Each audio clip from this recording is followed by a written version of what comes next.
the higher you build your barriers. Bum bum, the taller I become.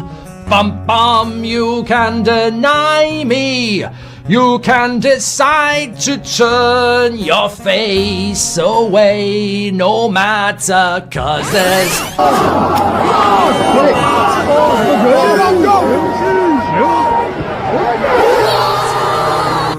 Oh my God! Oh my days! You absolute pricks! Bruno Fernandes and Manchester United have scored! Oh no, we're just so easy to break on the counter, man. I'm negative! I'm looking for views! Innit? I'm negative, mate! Yeah, I'm negative! It's fine, it's fine. They're a rubbish team, man. We'll come back to it. It'll be 2-1. Yeah, let's stop this foolery. Yeah, let's stop this cult following. Yeah, these players like Havertz and these scumbags. These man, bro. These men were brought in to take us to another level, blood. Mikel Marino. What the did he do the whole game apart from get things set off?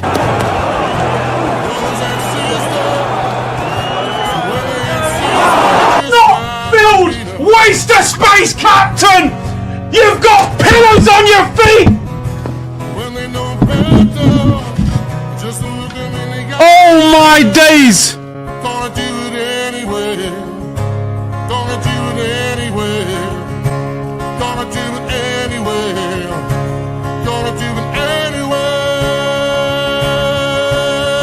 I'm okay with it. I'm okay with it. Straight down the middle, bro. Straight down the middle. Martin Wondergaard. Joke, man. Ødegaard with a penalty. Ødegaard. Oh, he saved it! It wasn't a penalty anyway. Saved it! It wasn't a penalty anyway. Saved it! It wasn't a penalty anyway. Saved it!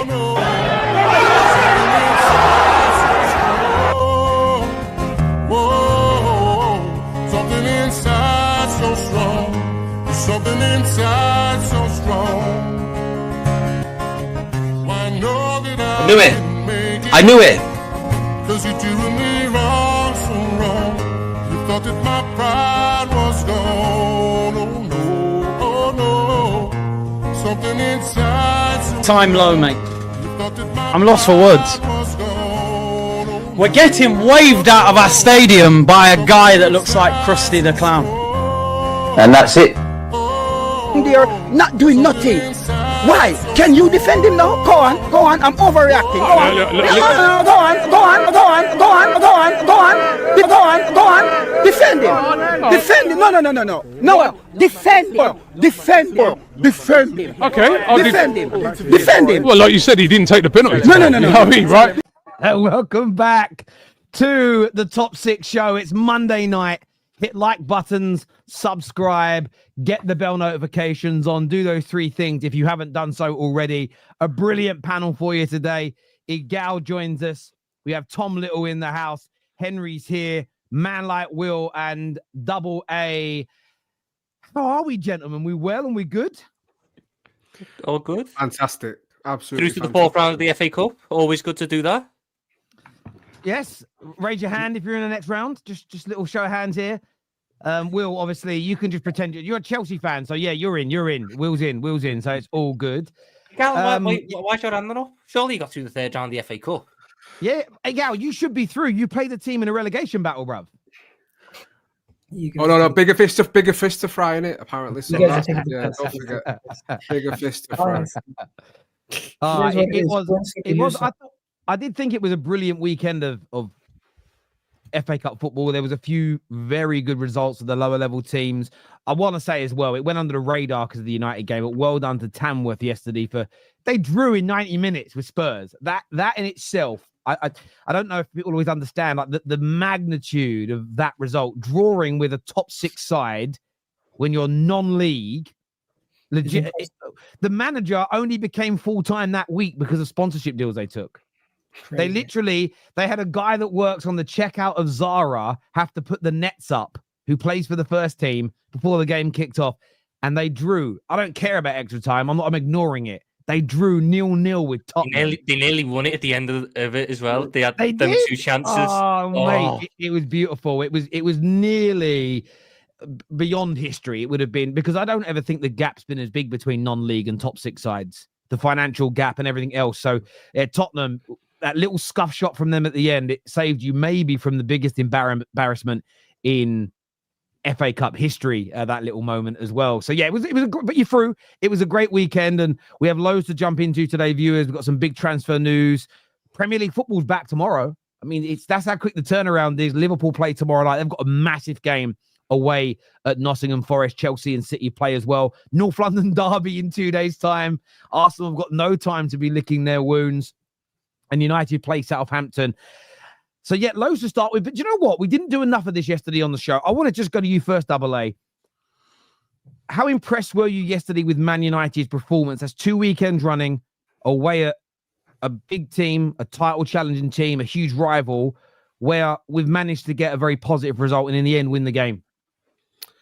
Yeah, you have to be massively impressed because, you know, going against 12 men is always hard regardless, you know what I mean? So having the ref against you is you know, he wanted United to lose that game more than Arsenal did, I think. But in all seriousness, it's good to see. And this is, I was saying this yesterday on Saeed, yeah, that the game against Southampton is actually our biggest test of the last two games, Liverpool, Arsenal, and Southampton, because Southampton's where we trip up now. Southampton's where we lose. We have two impressive performances against Liverpool, which is, for me, our hardest away game of the season. We're absolutely terrible there and have been for a while.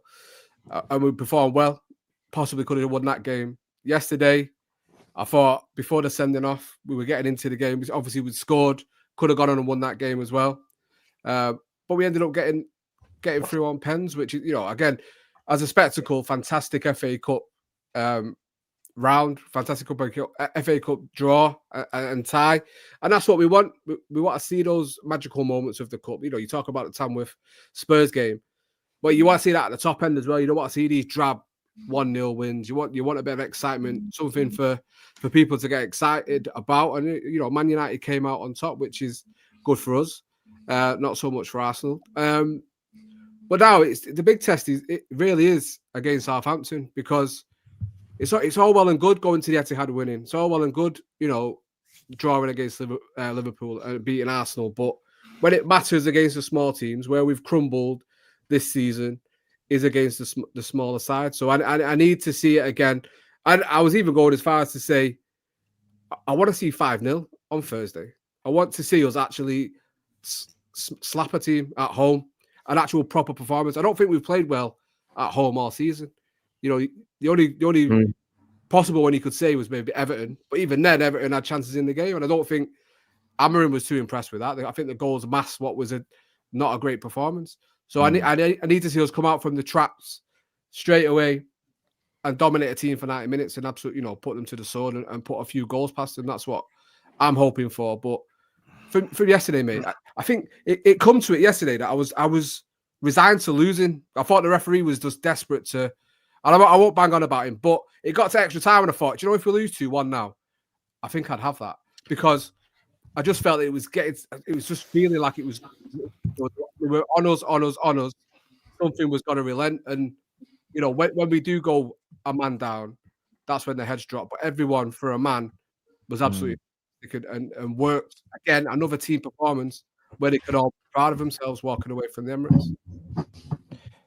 No, do you know what? Before we go to the panel, I will say this, that for years I've been screaming for and begging for a team that works hard. And it's been a long-standing debate on the Football Terrace, hard work or talent. And don't get me wrong, talent is massively needed in this squad. More quality is needed. But I've always fervently believed that if you don't have a team and a squad that works hard, that runs through brick walls, that gives you blood, sweat and tears, doesn't matter the quality of player that you bring in. I think it's almost irrelevant. It will flop and it will fail. And we've seen the vat of money wasted on talented players because the culture at the club wasn't right. And there was a few moments yesterday. We went up for a free kick. It's been trending all day today. The lung-busting runs to get back into shape, brilliant. And the reason I praise that more than anything else yesterday is people have to go back and look at my content when it comes to praising Pep's brilliant Centurions, Pep's brilliant treble-winning team, Klopp's amazing Liverpool sides. And I know that Tom Little knows what I'm about to say. All the tippy-tapper and the Gergen pressing and the goal scoring, brilliant. For me, what was most impressive, was how hard they worked out of possession, how quickly they would get back into shape when they lost the ball. That's why they were so hard to beat, because they didn't allow their opponents much space, and we were doing that well. Maguire yesterday, the Ligt, some of their blocks, what they did for most of those crosses was out of this world. Bayendere, whom I thought had a poor game up until the penalty. He flaps it across that led to a goal. He saved that penalty. I keep telling everyone, mentality is such an underrated component of sport. He saved the penalty and he became peak David De Gea. The rest of the game, barring his kicking, because that isn't very good. The rest of the game, I didn't feel any more nerves around him. And you could see it. He had his chest out. His head was up, as opposed to looking like a shrinking violet. And the work rate we put in was so key. And I loved what Amorim said last week after the Liverpool game, that he was annoyed and pissed off that they didn't work that hard in the other matches. He also said that a lot of these players would walk into the dressing room after a defeat and they had a bit of sweat on them, but they weren't tired. And for me, I think any athlete worth his salt, when they finish their day of competing, should be in a position where they can barely move. They should wake up the next morning. It's probably a little different now with ice baths and the technology, but they shouldn't be able to move. I remember reading a book that Gary Lineker wrote about himself as a player. He couldn't walk a day or two after a game. Now, they didn't have the sports science and the recovery training they do now, but he would run himself into the ground every match where the lactic acid ruined him the next day. Have Man United players done that for the last 11 years? Absolutely not. So for me, we're starting to see real good, positive green shoots. We're growing, but you've spot on, feet firmly on that ground. Do not get carried away, Man United fans. Enjoy yesterday, celebrate, have a beer, have a bit of food, make a baby or two, whatever it is that you did last night, enjoy it. And no one should tell you not to celebrate. But we have to remember it's a long and winding road. There's going to be other peaks. There's going to be other troughs that we're going to fall into. But I think something's become clear to Man United fans now, that when Amorim says we've got to suffer, he doesn't just mean we're going to have some bad results to become a good team. What he's actually talking about more than losing is the players. The players have got to go through physical pain in matches if they want to win. They've got to run their backsides off. They have got to press at the right time, stay in shape, keep concentrating. And I would say 2 weeks with training, the first 2 weeks of training the manager's had in the time he's been here, I actually would say performance-wise, not results, it's probably the two best back-to-back performances I've seen from Man United in probably 11 years. Back-to-back performances, back-to-back staying in shape. I can't think, again, I'm talking about who we played away from home. Maybe actually what would top it is that 3-week window where we beat Liverpool away, beat City at home, and we beat Spurs under LVG, where Rooney did the punching celebration. I think those games came in about 2-3 weeks of each other. You could probably argue that was better because the results were more in our favour, as an example. But that was only a couple of years after being champions of England. So I was just so impressed. I want loads better. I want better players brought in. I'm not saying the squad's perfect. Everything remains what I've said before. But I'm just really proud to see the boys work hard, and they're clearly listening to Amorim. And I think that for me is a real positive from this game. And I don't think there was enough attention on Man United yesterday. And I understand why Arsenal losing and going out. But some real positives there. What the panel-wise, what did you make of Man United specifically yesterday, Will? I think that you guys did a good job considering that you went down to 10 men, right? The referee, it was a bad penalty decision, in my opinion. Thought that Kai Havertz, he definitely dove. But I wouldn't say it was super impressive, but it definitely is a big victory considering that nobody expected you guys to go to the Emirates and to be able to knock out Arsenal, right? It's not usually a ground that you guys find that much success in. So, got to give Manchester United a lot of credit there. I think like Bruno Fernandes was solid yesterday. I also think that the way that you guys were able to handle the pressure that Arsenal were putting onto you was good as well. I know your goalkeeper, a lot of you guys don't rate him. I've been seeing him get battered online after that Tottenham game, for example. I think that he had a good performance, but I just think I do kind of put the loss for Arsenal more on them, more than what you guys might have did to stifle them. I just don't believe that they had enough regardless, but it still was an impressive victory for you guys. I understand that. Yeah, you did mention Bruno was great. It's do you think he's done enough now, Bruno Fernandes, to he was criticised in his first couple of years for not turning up enough in away games, especially against the quote unquote top six. But he's been influential in goals and performances away at City this season, away at Liverpool last week, away at Arsenal today. Does that kind of end that debate for him in terms of an individual performing in big games? Yes, kind of. But I still don't rate Bruno. I feel like his performances, like them being at the level that they've been at in these bigger games, you could say, should just raise his transfer fee at the end of the season, right? I feel like you guys should still be cashing in on him. Got to get somebody that's a little bit better in that midfield, less chaotic, somebody that's a little bit better on the ball that can slow down the game, get his teammates involved without necessarily losing possession as much. But I mean, we always know, like Bruno in the final third, he is a player that you would want. Like in and around the box, right? I think that the chance that he scored, he took it really well. Garnacho put it on a plate for him. Who was the player? Egal, if you could tell me, who was the player that slipped before that goal happened? What was that? Lewis Kelly or Gabriel? Gabriel, wasn't it? Gabriel. It was. It was Gabriel. Okay. Yeah. Well, look, they capitalized off of that. I think, like Bruno, he did decent yesterday for sure. He had a good game, but he's still not, I think, the player that United need to be building around. Not at all. I think people have an agenda on Bruno, and when you have such a large sample size, a run of 3 games, Terry will not put that to bed. No, it needs to be more than 3 games. It needs to be more than 3 games for me. But in terms of big matches, though, it's not a run of 3 games. Though this is a man who was very good against City in the FA Cup final and set up a goal as an example. And it's not the first time he scored winning goals to knock Liverpool out of the FA Cup before. He scored against. It wasn't just this season that he scored against City. I'm just asking that question of. There's still questions over Bruno Fernandes, no doubt. I'm just saying in terms of him versus big 6 opponents, I just feel like he's done enough now to not have that kind of he doesn't turn up in big games as an individual. I feel like he's done enough now for that to not be prop against him. But I think what I would say is, other than scoring the goals, a lot of the time it's still a terrible Bruno performance. The Hollywood balls, the losing possession, the losing his head. There was a moment where he's lost his head yesterday. It annoyed me throwing the boot. Why are you doing it? You're not going to get the free kick. There's no VAR. Get your head back in the game because we want to stay in the cup. Luckily, we did that. Whereas sometimes he'll score a goal and that's all he'll do, and everything else is frustrating and petulant and just winding United fans up. I think that's where United fans get it from, because the overall performance isn't that of a captain, which he is now. I think those 3 performances, you said City, Arsenal, and Liverpool, I think he's shown that leadership quality. He's shown a lot of the time, apart from the boot thing yesterday, a cool head, keeping the ball, getting the team going. Because I think Bruno's behaviour sometimes has a negative impact on the rest of the team. When he's starting to be petulant and showing out and winding himself up, the rest of the team fall in line with that, and we lose our heads. Well, that's not been the case so much this season. So I understand what you're saying, Terry. And yes, he does come up with big goals and big contributions in big games.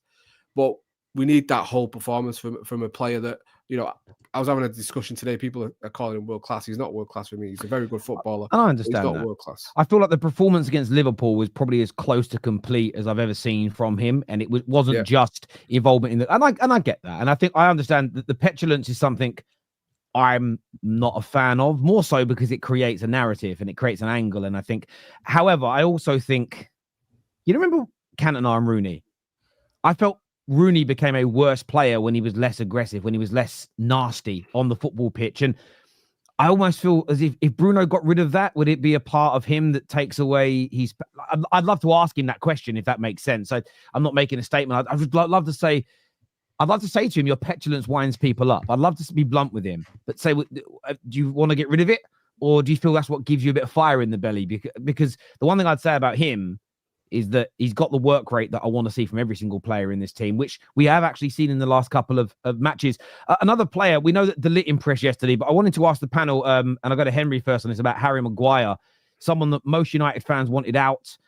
He's been ridiculed for the vast majority of his time at the club for the £85 million transfer fee, but there seems to be a resurgence in a back 3 from him. And it was, again, another performance where he was just an absolute lion.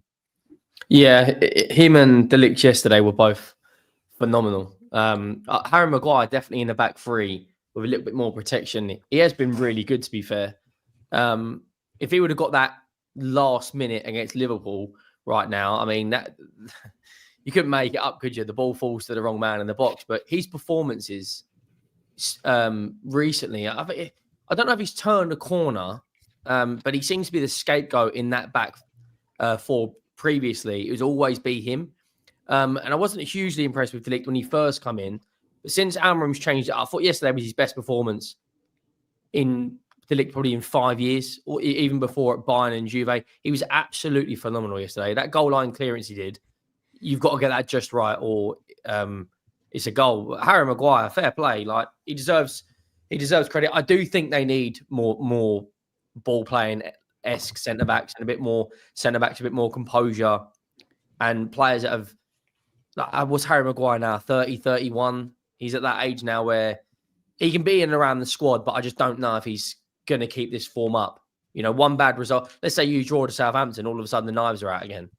Yes, but you know, fair play. I do actually think I've looked at your fixtures. I think you will beat Southampton, and I think you are due a bit of a thumping. Like since only that Everton game this season is where you've actually won convincingly. But on Harry Maguire, you know, fair play. He's done really well. And Tom, carrying on from what Henry just said there, if Man United put in the work rate, the effort, and the performance as a unit against Southampton like they did against Liverpool and Arsenal, it's fair to say it's highly likely they do win. Yeah, 100%. It's just about whether, because it's not a big team, the players keep that same effort and keep that same fight going, because it is a problem with certain players. They get up for the big games, then when they've got the Southamptons or the Ipswiches at home, they don't turn up, and I think that's going to be the biggest thing for Amorim, making sure that the standards, he's been able to set standards, but maintaining them is just as hard. And certain players are going to need to maintain these standards when they get to the Southamptons, because yes, you should be beating them, and yes, if you don't play brilliantly, you probably still will beat them. But don't give them the opportunity to do that. Don't leave that door open. Don't give them the opportunity or the option to come and win that game. You know, I thought that the last two games for United have shown a real sort of level of defensive solidity and how well they work together as a unit at the back, as well as, you know, you can see they've got clear counter-attacking threats. But the Southampton game is going to be your first chance to see, right, how can United impose themselves after this good run of form, where there's a bit of confidence around the place and Amorim's been able to train with the squad. How can United impose themselves on an opponent? And that's probably the thing that I'm most intrigued to see, how different it'll be when they're up against a top opponent rather than up against a team where they're probably expected to, you know, sit back, absorb pressure, hit on the counter-attack. That's going to be the most interesting part, and whether the players, you know, get up for it in the same way that they do when they've got to go to the Emirates. I thought Maguire was one of your better players also. Another guy who doesn't really get talked about. Yeah, in most of these post-match press conferences, I haven't heard it. Post-match videos, I've heard people talk about all these other players, but he's just, maybe you guys think this is what he does every game. I think that well in that game. Yeah, I think there's an element of that because he was even good under Ten Hag. I feel that sort of Bruno's and Maguire's and the Ligts are getting praise because there's been a level change in them that's more noticeable and pronounced, where Maz has been, barring a couple of little mistakes here and there, and I'm not going to nitpick, he's been phenomenal. He's a shout to be the signing of the season across all clubs. If we're being really objective, he's just been fantastic. For 12 million, he absolutely is. Yeah. Price and everything, just been a phenomenal piece of business. Yeah, he really I would save him. I think I don't know what channels you're watching, Egal, United ones, because United fans are raving about him. They're absolutely in love with him. I understand what you're saying. Maybe there should be more said about him, but the problem with United is we don't have these players that just give you sevens every single week. We don't have enough of that. If we had 3 or 4 Mazraouis, we'd be in a much better place. And he's just so consistent, and maybe that's why he goes under the radar a little bit, because, you know, when Maguire, who was absolutely phenomenal yesterday, and I think with him, and as a lot of people were thinking when Amorim come in, the system is massively designed to help him flourish. You know, it covers his deficiencies. We saw it with England. It makes him a better centre-back, and we're reaping the rewards of that finally, because in a back four, he was a problem for United a lot of the time. But because he has these outstanding games, and the media are going to talk about Harry Maguire being, you know, a warrior or whatever he is, or the Ligt being fantastic, Bruno doing his bits or whatever. Players like Mazraoui, who are just consistent and get the job done, most of the time go under the radar. But United fans absolutely adore everything about him, mate, because he's just so good every single time. The channels I watch, they praise him. Fans at the ground do. And look, the British media has a vested interest in talking about English players, and I know that bothers some people, but there are tens of millions of people that watch Premier League and FA Cup football that don't support the teams that are playing, and they like my brother's an Orient fan, and his biggest focus when he watches any of our teams play is he watches and focuses on the players that could play for his nation. So there's a massive. That's why you'll see Maguire being discussed, because then there is a point. Does he get back into the England squad, etc. So there's always going to be more conversation surrounding that. But yeah, look, I agree with what everyone said about the Southampton game. Now is a big test in terms of can we maintain those levels, and if we do, I think we win the game. It'd be nice to score a few goals, and then we've got a nice run of games coming up where if we have the right attitude, we have the right application, we could win a good percentage of them. And I still think 14th is a ridiculous place for us to be. I think the squad is far greater than that. As an example, we should be pushing for those European spots still. I haven't changed my mind. Doesn't mean I don't think 78% of the squad's got to go. And we're going to get onto that later when we get to transfer news. On Arsenal yesterday, before we sort of move on to the games coming up and the transfer stories, I want to speak to the panel first, Egal, because obviously we had you on yesterday. Will, what did you make of Arsenal yesterday? Because there seems to be of course, there are people that despise certain players, want the manager out, very vocal at the moment, and we understand why. There are other Arsenal fans who are saying, look, we created gilt-edged chances, as you sort of put. It was more about them missing them than anything. This is a case of keyhole surgery is needed. Go and get a striker, go and get another attacker, and the team's going to be okay. How did you view the performance and the ramifications of them going out? I think Arsenal, they weren't bad, right? It's like we talked about. Like, they dominated possession, which was expected. They had more shots, which was expected. I think that they also had bigger chances, which is also to be expected. They're just not clinical, right? Like, that front three that they started yesterday, Jesus, Havertz, and Martinelli is arguably the worst front three out of the big six, right? I know maybe you could say, well, Manchester United is worse, but regardless, like, Arsenal are in a place where they should be winning a title, right? Whereas Manchester United are kind of rebuilding. So to even be in that kind of comparison is just not good enough. I think, just in terms of the overall performance, that's Arsenal's season done effectively in terms of silverware, right? I mean, they can still play for top four, obviously, but there's no chance of you really winning the Premier League. You're going to get knocked out of the Carabao Cup after you play Newcastle in the second leg. And the odds of you winning the UCL when you couldn't even beat, let's say, 13th place Manchester United is very slim. So effectively for me, Arsenal's season is over. And I think this should be the end of Arteta. I don't think he should be sacked right now, just because who would you go get in terms of like who's available right now that can push you over the line? So I think what you do is, if you're Arsenal, right, you don't spend any money in January. I don't think that this manager has spent money particularly well, especially in attack, because their attack is trash after spending about 700 million plus. So I think you keep Arteta until the end of the season. And then regardless, unless he wins the Champions League or by a miracle you guys win the Premier League, unless one of those two things happen, right, then you sack him. And then maybe you look to bring in like a Carlo Ancelotti, right? You get a more experienced manager. He comes in, and then maybe that's when, then you give him some money to spend on your attack.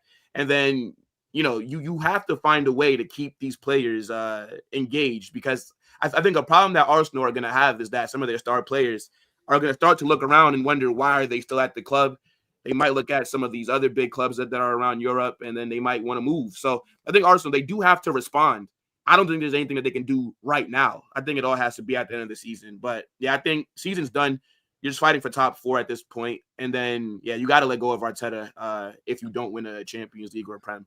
But hey, Gal, do you think there's a chance? Sorry, one second. Let me just address what he said, because that's wild.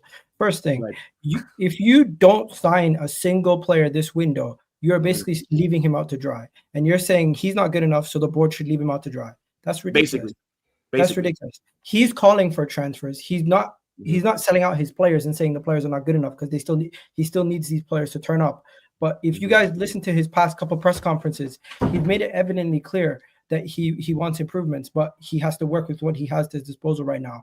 And to say that if we actually look back at his transfers in his time at Arsenal, he's numerously wanted to go and sign strikers. We wanted Vlahovic, didn't want to come. We also wanted wingers of quality. Either they didn't want to come, or the club didn't deem that their price tag or their wages were worth it. So I do think he's slightly having to do the best with what he has. And for you to say this is one of the worst attacks, for Arsenal to be competing back-to-back seasons for the league title, for Arsenal to producing the amount of chances that we produce, I do think we're only an attacker away from being up there. That's cap, Egal. You're not challenging for the league this year. You're not challenging for the league this year. You can't. One second. You say no. Hold on. You're saying your manager needs to work. Well, you're saying your manager needs to work with what he's got. Well, it's his squad. He spent 700 million. What do you mean? He's saying it like it's Amorim coming in and working with players he doesn't know. Yes, the man spent 700 million. Yes, the man spent 700 million. He doesn't deserve a penny more. One second, stop it.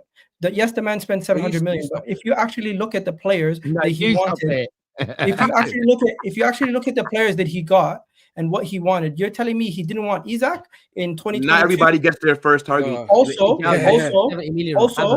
Also, we said he settled for Jesus. He settled for Havertz. He didn't settle for Jesus. He wanted Jesus. Yes. He wanted Jesus. Look, he wanted Jesus because he worked with Man City.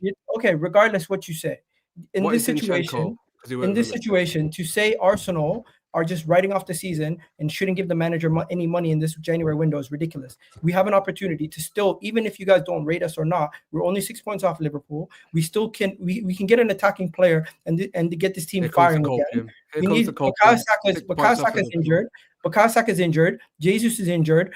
Ethan Waneri is injured. If you don't get an attacker this window, that is neglectful. And to say you can't spend just because you feel like you've spent money and you've gotten it wrong. Really and truly, if you look at Arsenal signings, how many have we really gotten wrong compared to other clubs? Everyone gets signings wrong. It's just you still need to go out there. Yeah, but it's the recent success rate that's the bigger concern. You still need to go out there and rectify it. So to say we're not going to go and continue to spend more money to improve the squad is ridiculous. But you've got to look at the situation that you're in now. You've got no sporting director, so who's going to be really in charge of the transfers?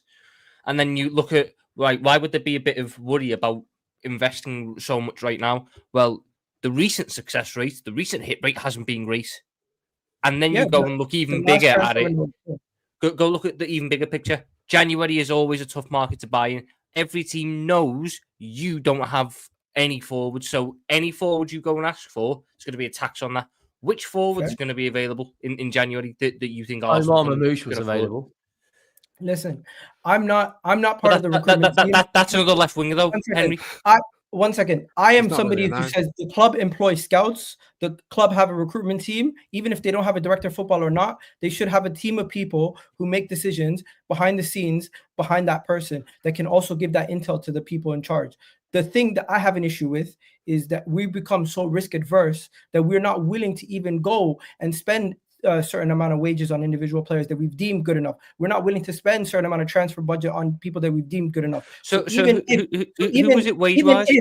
Even if Benjamin Sesko, even if Nico Williams are available, they might not deem the value for their wages or their contract or their transfer fee right now, or they might value it over the budget, and they might not be willing to do it right now. So I do hear you saying it's difficult to get deals done in January, but we're seeing Marmouche moving. We're seeing Kvaratskhelia moving. You can't tell me we can't go and get something done. I think that where the issue lies is Arsenal. Where the issue lies is Arsenal do not act like a big club when it comes to the transfer window. The last time we've done that was Declan Rice.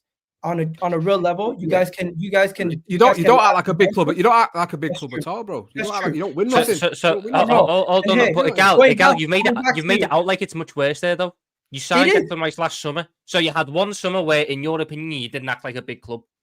There was one summer where we actually went out and got one of our first choice targets, spent whatever it took to get him done. But since then, but since then we had a horrific window. Or was that just the first window where you were in a position to do that? Because before that, players weren't going to pick Arsenal. But last summer, you were in a position where that could happen. Or you could say in before we were looking for quantity, not quality, and now we're looking for quality, not quantity once again. But we're still not willing to go and spend the money needed to go get that quality. Yeah, because why would you give Arteta more money? Calafiori, I rate him. Mikel Moreno, I don't know enough about him yet to say he's going to be a flop or not. But right now, he's not been doing well. How do you rate Calafiori? Lewis Skelly looks better than him. Calafiori's been injured the whole time. Calafiori, when fit, he looks good, but his issue has been injuries. As for Mikel Moreno, jury's still out on him. And then the other two signings, Raheem Sterling, Neto, we haven't improved enough in the summer. And I'll put my hand up. I was one of the first people to say whatever we did in the summer, regardless, it was just going to be a plus. I thought we had a good enough squad to compete, regardless. So then why didn't he go get that? Okay, so then why didn't Arteta then use that money to then go get a striker or go get one of these attackers that you're saying that the club aren't getting? You're quick to call Arteta a fraud, but you are forgetting that this guy is the reason why we are in this situation. We actually should have won that game versus Manchester United. What's the situation? What situation? But it's a bad situation because you're in a crisis. You're in a crisis, bro. Your team's in a crisis. The wheels are falling off.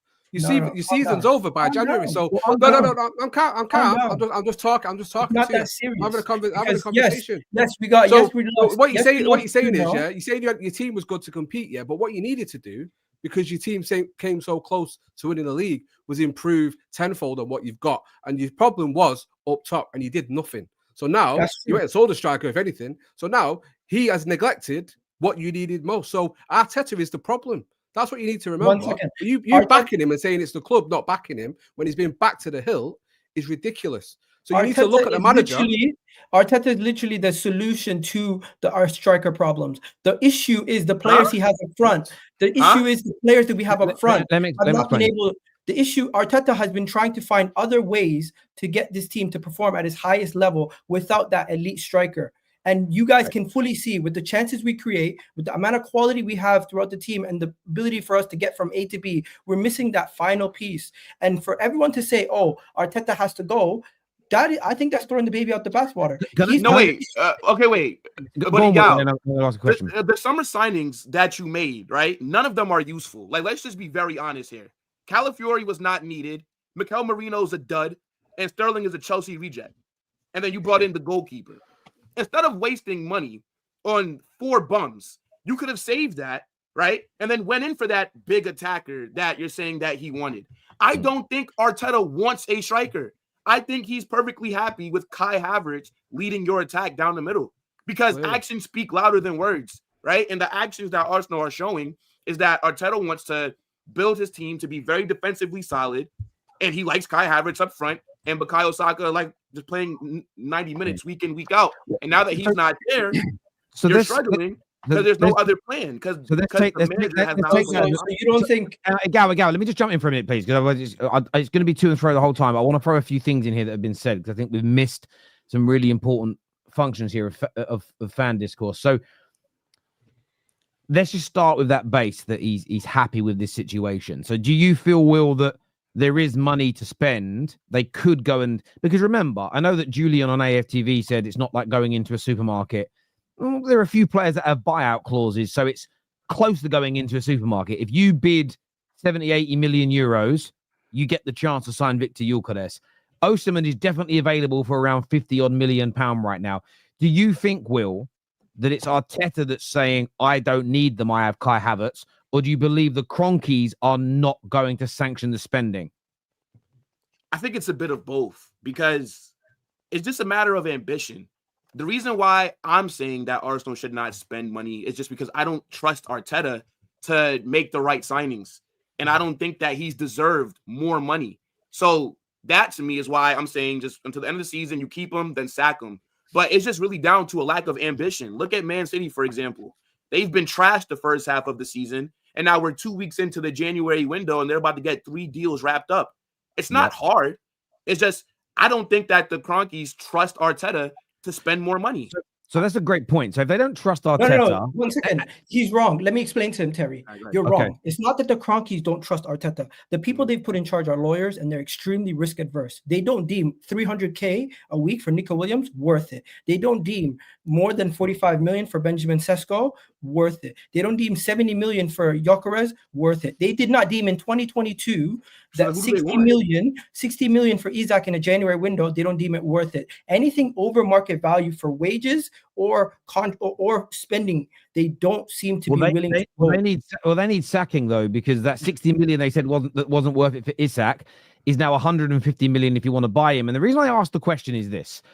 I understand Will's point about in his world, in his eye, he doesn't trust Arteta and Arteta doesn't deserve more money. I think that is a fair stance for people to take. If you're an Arsenal fan, though, the manager shouldn't matter because your signings should be club signings. And let's paint a picture here. If Isak was an Arsenal player this season, do you think there'd be 6 points off the top and out of both cup competitions? No. They'd probably be top of the league and in the FA Cup and in the semi-finals. So for me, I'm not defending Arteta directly. I think some of the criticism of his style of play this year has to be mentioned. 2 years ago, when I now infamously said they look scary, I don't care what anyone's got to say now, 2.5 years later. They looked so good that season. People like Lee Gunner said, fucking hell, we're going to win the league. So let's not pretend. What I don't like is revisionism. Let's not pretend that Arteta didn't have them playing amazingly well. However, that also means the way you play now, there's got to be some criticism on the manager because clearly he has changed something. At the same time, I've heard some crazy statements from Gooners that I've been listening to on radio, on podcast. Someone's talking about sell the whole squad, get rid of the whole board, change the manager, change everything. And I'm sitting there going, hang on. Just slow down the reactionism for a minute. If you put Isak in this team, most of us think they'd be top of the league. That tells me you don't need open heart surgery. You might need a new head coach, right? I think that's a very, very fair thing to challenge. But for me, Arsenal need to go and spend this January as a club. And you said that if there are accountants that are stopping you, my question is, what are Arsenal fans doing to get those people out of running their football club? You should never trust an accountant or a banker or a marketing expert or a solicitor to make football decisions. That is like trusting me to operate on your eyeball. You're going blind, bruv. You will go, but I can't do it. I'm not an eye doctor. That's what Tottenham have done for you. Terry, you know what changed? You know what the moment that changed the club, believe is two things. One, Nicolas Pepe. They brought in Tim Lewis after that to try to make sure that kind of situation doesn't happen again. And then number two, they almost made a similar mistake with Mudryk, who went to Chelsea. The fact that we got Trossard and he was a better signing for 25 million maybe made them think, you know what, we don't need to go and spend that kind of money. What about Havertz for 65 million? What about Declan Rice? I'll come to you in a second, Omar. I get where you're coming from on this, though. But this is where Arsenal fans need to push and look at their board. And I'll tell you as to why. You just park whether Arteta is good enough or not for a moment. Let's just park that because I'm going with your world here that they're not sanctioning these things. Even if you would have won the league the last 2 seasons, you would still need to spend again. And this is the one thing about not spending. Whether a manager is trusted or not, no club should be buying specifically for a manager. It should be for a style that's going to live beyond the manager. Can't reiterate that more. Whether you win the league or lose, whether you play well or play bad, you've got to keep spending. And we've seen City, they invested poorly for a few summers. Look how quick that drop-off came. And they were winning and the drop-off came. So whether you guys won the last 2 league titles or not, this situation still may have raised its head because it's natural in football. There's a reason that nearly every summer Fergie would sell a player where we'd all go, oh, I liked him. It was to keep the squad fresh. It was to keep competition levels high, bring in some new quality, also to give your opponent something new and different that they hadn't worked out at any one stage. And I just think, I understand that the stuff about Arteta, is he going to be good enough to get them over the line? When I'm hearing Arsenal fans sort of defending their club and say, we just can't do nothing, it's too difficult, demand it. You paid one of the highest season ticket prices around. Swiss Ramble did a very in-depth review of your trading accounts, and it looks like you could make £160-something million loss this year and still comply with PSR regulations. So I don't know where this notion's coming that you've got no money. And look, some people may think, there might be some Arsenal fans that think, I don't want him to spend, I don't want him to go and get Eucharist because maybe then he scores loads of goals and Arteta wins something and then I'm in the mud. But I don't see why any Arsenal fan would think that. I know most Arsenal fans that are Arteta out want to be wrong. They want to be wrong. They want their club to be successful. Every single gooner should be linking arms, metaphorically, online, in person at the ground, and screaming at their club to spend. Jesus looks like he's done an ACL. Saka's out for a little while longer. Kai Havertz is having a crisis. Martinelli and Trossard have fallen off a cliff in terms of performances. The idea that you've got to risk it for a biscuit, risk a point on the PSR. There should be no defending it. It should be go and spend today. It has to be done. Terry, these guys, you know what? Just let me take a second. Look at the last 2 games. The last 2 games are the perfect example of what everybody's been saying. We've done everything, I think, in the defensive third pretty well. We've done pretty much enough to create enough chances to go on to win that game. If anyone in that final third had any shooting boots on, we at least get more than 1 goal over those 49 chances that were created over the last 2 games. And Mikel Arteta, for you guys to sit here on a stream and say Mikel Arteta watches this team week in, week out, and he does not want to sign a striker is ridiculous. He doesn't want to go out there, and reasonably so, he doesn't want to go out there and berate the ownership, and at the same time, he doesn't want to go out there and berate his players. There has to be a level of balance. I want to ask about that. I noted that down earlier. Arteta got a lot of criticism today on national radio for coming out in the press conference and saying how proud he was, how brilliant his players have done. I want to throw this question to Omar. Do you think Mikel Arteta praising his players after essentially going out of the Carabao Cup and then going out of the FA Cup, do you think praising the players in that moment was the right thing for Arteta to do? Not really, honestly. I understand, maybe he's trying to basically boost their morals after 2 games like that in the cup competitions. Basically, you're out of one, you're basically almost out of another one. So maybe that's why he basically did what he did. But I'll be honest with you, there's a time and a place for everything. And I feel like basically just going out and praising them the way he did is kind of what I would say. It kind of sounded a little bit out of touch, right? For me, right, when I was hearing this, right, I get, you want to boost your players' morals, but yeah, that's what I honestly think. Now, as far as like this whole situation is concerned, with Arteta, here's honestly for me, and I'll quickly, and I'm going to make this very quick when it comes to Arteta, right? For me, the reason why I think that Arteta should go for me is if you look at Arteta's time at Arsenal, yes, he's won a trophy in his first season, right, first half season, right? Since then, he hadn't really won anything, but he's basically built a team where he was able to challenge the league 2 seasons in a row, right? I honestly think for me, right, you can say whatever you want to say about, the way the club basically handle things and how they do their finances and stuff like that. But here's the thing. The last 2 seasons that they challenged the league and failed, everybody could see the areas maybe they needed to improve in, right? Maybe they needed another striker who maybe could put the ball in the net for put a 20-goal season striker and stuff like that, right? I think that in situations like this, when you see how the club has basically fallen off in the last 2 years, the one that always gets the brunt at the end of the day is the manager, right? The manager is the first one that people go after. And I think that when it comes to Arteta, for the past 5 years, the fact that he hasn't really won anything since his first season, I think that he should have been the one to put the pressure on the board and say, listen, 2 seasons in a row, we've gotten so close to winning the league. We've gotten so close. We've been this close. We need to go out and actually spend. We need to strike while the iron is hot.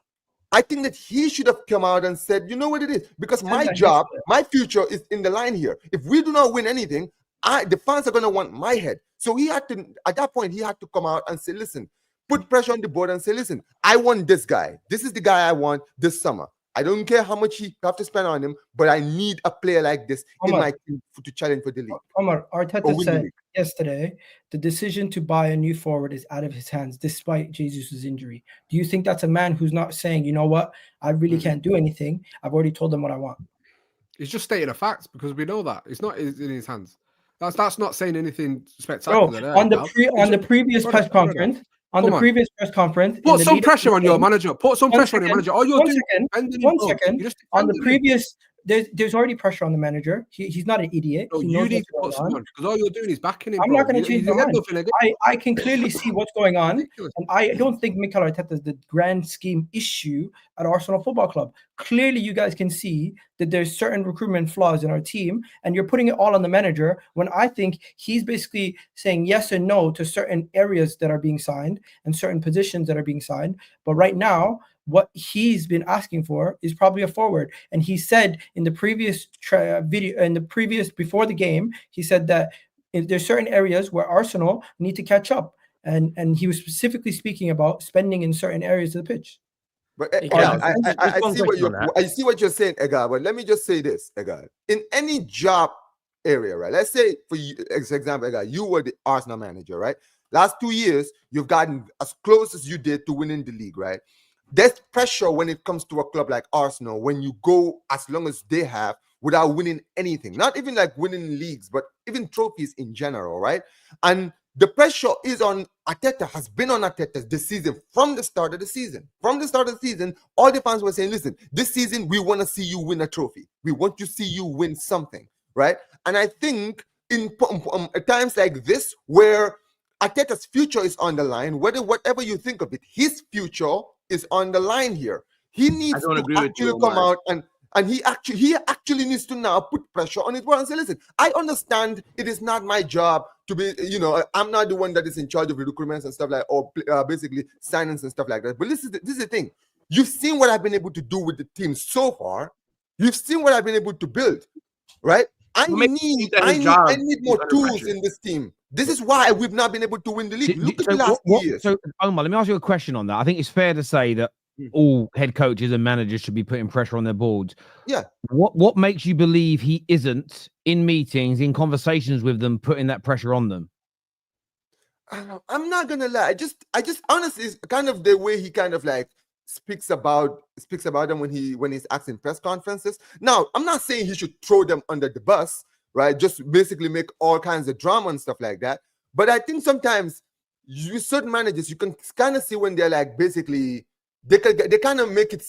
You can see when they're in the press conferences, they're kind of alluding to it. They're kind of alluding to the fact that I will want these players. I want these players in these certain areas, but unfortunately, it's not in my hands. Kind of emphasize more on it. Put more emphasis on it so that the fans can kind of read to the lines and say more and push it. I understand. No, Omar, there's no prure on Arteta. Like, let's not act like the Arsenal board are putting pressure on him. But as long as he's in that top four, but there is no pressure on the board. I get it because he's doing what the board wants. No, I'm talking about Arteta. Like, there's no pressure. But that's what I'm saying. That's my point. Will, that's my point. For Arteta, as far as the club is concerned, there's no pressure on him because he's technically accomplishing what they want. He's in Europe. They're getting the revenue. That's great. But fan pressure is something else. You remember Wenger?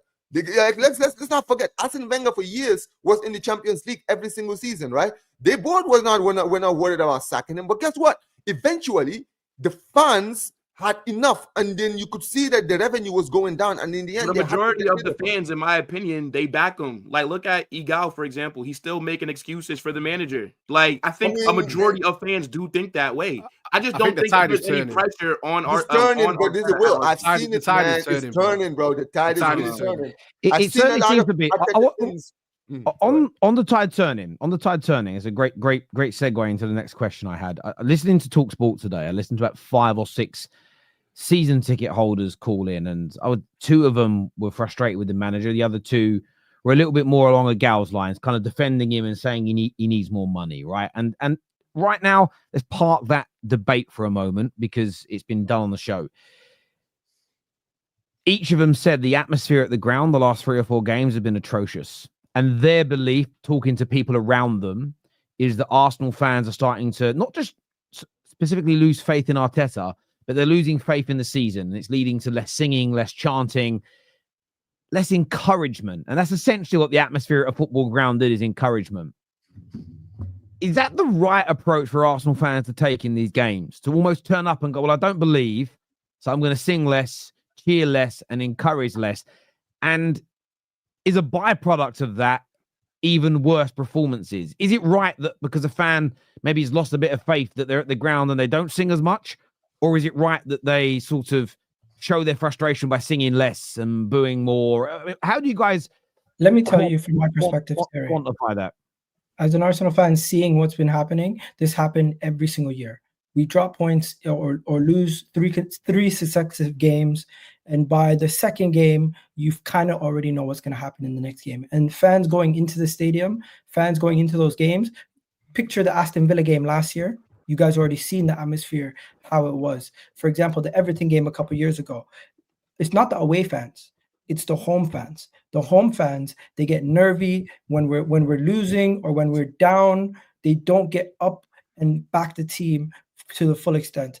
They kind of want the players to show us what they can do before they go up. And sometimes it's very irritating because you're watching the game and you can see that the whole atmosphere of the stadium is getting nervy, and that goes and impacts the players, I think. And how we are as fans, I really do think it's just a culmination of the 20 years of not winning.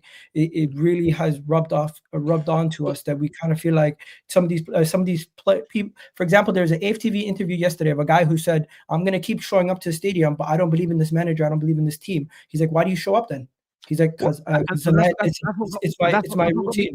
Egal, that's what got me thinking about it, because I thought it was that was a really interesting bit of content, because not only were they both just listening to respond and not listening to understand? They kept on missing each other's points. And from an outsider listening, I was like, I get what you both mean.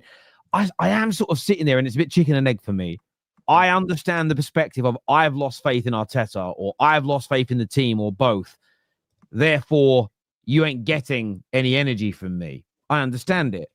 There's the other side of the fence, though, and maybe this is because of how I see when I used to compete, or when I go to games as a United fan, I almost feel, even if I don't think, I've watched Man United games, I've been there when I didn't think we could win, but it didn't stop me cheering the team on for 90 minutes in hope that my support helped us pull off a little bit of a shock. Away fans are the best at that in the world. Every single set of away fans, typically speaking, go to grounds and they encourage their team from minute one till the end of the game. And I believe that there are many occasions where the support from fans helps get a struggling team over the line. So I understand both perspectives. I'm just wondering what the panel thinks is the right thing for Arsenal fans to do. Give up or keep. I'm not saying ignore problems. I'm not saying blindly defend when talking. I'm speaking about your behavior in the stadium. Should Arsenal fans be encouraging their team and supporting the team every step of the way to try and turn this around? Or are they right to essentially start being silent because they don't believe anymore? How do you see it as a panel? I think they should still support. Sorry, Omar, let me go to Tom first, and I'll go to you in a sec, Omar. Sorry, go on, Tom. Sorry, I should have just addressed someone in direct. Sorry.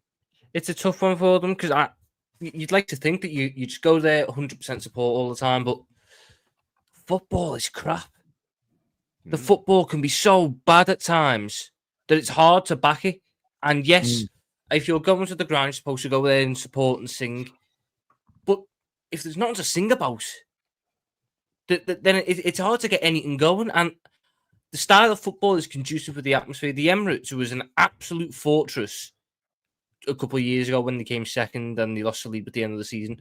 But the football they were playing that season was electric, and the fans fed off it. Last year, I don't think it was as good, but the football was still good, and the fans feed off it. This year, there's nothing for the fans to feed off. If you go 1-0 up, you're putting 10 men behind the ball and holding out for a 1-0 win. There's nothing for the fans to start creating an atmosphere over, unless you want them to start chanting defense, because that's what all Arsenal do. Like they need to go out and put teams to the sword, and then everything will improve. The reason why fans are tetchy is because you can do that defensive football, but Arsenal haven't been doing it well recently. Hence why you've been losing games and you've been dropping silly points, and that's where fans are starting to go, well, if we're just going to keep making the same mistakes over and over and over again, I don't want to watch this. I don't want to watch us shoot ourselves in the foot time and time again. That's the anger.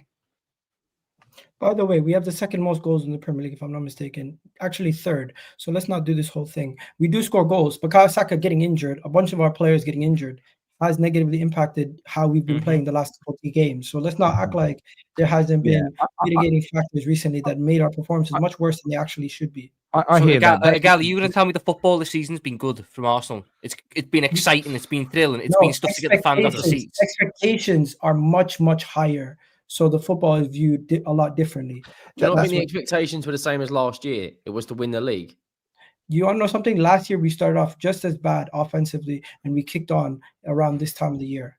Don't forget. You also had players getting you out of ruts, like the one everyone keeps criticizing. Last year was a lot closer, yeah. But why is no one ripping into Martin Ødegaard? He's the captain. He was the one who had. No, but he's getting roasted. He's not getting nowhere near as much. Henry, finish, please. Kai Havertz is being absolutely destroyed. Everyone keeps singing the 60 million down the drain. Martin Ødegaard is the captain. And if you look at the game yesterday, you saw one captain step up and deliver and work his bollocks off for playing with 10 men. And you look at Martin Ødegaard, he had that penalty. Okay, fair enough. It's a fantastic save. But him this season, okay, I know I understand he's come back from an injury, but I now look at that Arsenal team and go, Saka's not there anymore. Who drags you out of a rut?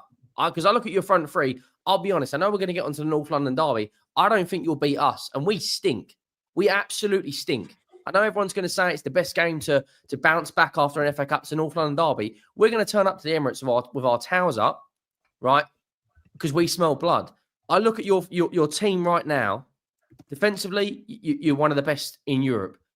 Going forward, who's going to drag you out of a rut? You've got no Jesus now. Martinelli and Trossard are so inconsistent. Ødegaard's not on form, and Kai Havertz couldn't score in a brothel right now.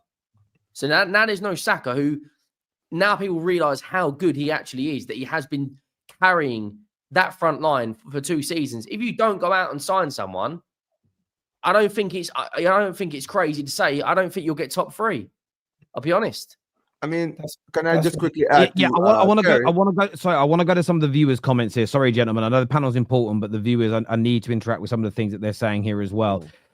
David says football fans always go to stadiums and support, but are also allowed to criticize. Yes, you're absolutely allowed to do both. I would never say otherwise. Why should Arsenal fans accept low standards or bad tactics? It's not about accepting per se. I don't think encouraging your team to play well is the same as accepting the poor performances. And I've seen the best teams in the world with the so-called high standards concede a goal. At Liverpool Football Club in recent years, high standards. City, watch what happens to City's crowd when they concede a goal. Sometimes it actually stirs the team on. Liverpool can be having a bad game and they can miss a good chance, and suddenly actually there's some encouragement again. And Anfield's probably one of the worst for this, because if you can silence Anfield like Man United did 2 weeks ago, you can get a result. As soon as Anfield becomes atmospheric, and as soon as there's a noise, we had 15 minutes of it in our game. 15 minutes in our game, we had you back to the wall. It becomes very hard, and I understand there's a bit of chicken and egg here. Fans want the players to do something to get them up for games. I just feel that if you come into a stadium with the disposition of I ain't getting up for this, I feel like you're helping your team start off on a bad foot. But that's just my take. Castro here says you back your club in the hard times, you back your club in the good times. That's the life of a fan. And listen, some people will view asking for a manager to be sacked as backing a football club because they believe it's the best for it as well. And I think that's why it's important to have a dialogue and have these conversations. It really, but I would say this about a lot of the Wenger out guys that had the banners. I remember talking to them all when it was happening. The fan stuff was blowing up, met them all. They were like, well, when I'm in the ground, I'm cheering everything on and still supporting it. So, I mean, you can do both as well. I think the two things can happen, because most people that want Arteta sacked surely want to be wrong. Will don't, but it doesn't matter to Will. Surely if you're an Arsenal fan and you want Arteta sacked, what you actually want to happen this week is Liverpool to lose and Arsenal to win, and then Liverpool to lose again and Arsenal to go top. No one will want their team to lose so they can win a debate. There can't be a single football fan who really wants that to happen. This year says Ødegaard created 10 chances against Man United. The next best was 2. He's nowhere near last season, but not a single player is finishing those chances. What do you make of that, Henry, after what you said? Yeah, like he's creating a lot of chances, and I just said that their front line, I don't think at the moment will finish in the top 3, but I don't think he takes his own chances enough. Like, how many goals has Ødegaard got this season in all comps? I bet it's less than 5. I bet it's less than 4. Mm-hmm. Like, as the number 10 of one of the biggest clubs in Europe, James Maddison's been better. Like Maddison, I'd actually argue now Maddison has been better than Ødegaard this season. And I've been calling Maddison out for fucking months. That's a tiny that's a micro penis competition. I've ever seen one. Okay, look at Bruno, for instance. Bruno Fernandes has been miles better. Clear of both. Always has been. If that's your captain, someone you've got to lean on. Has Maddison been injured? Havertz is not there.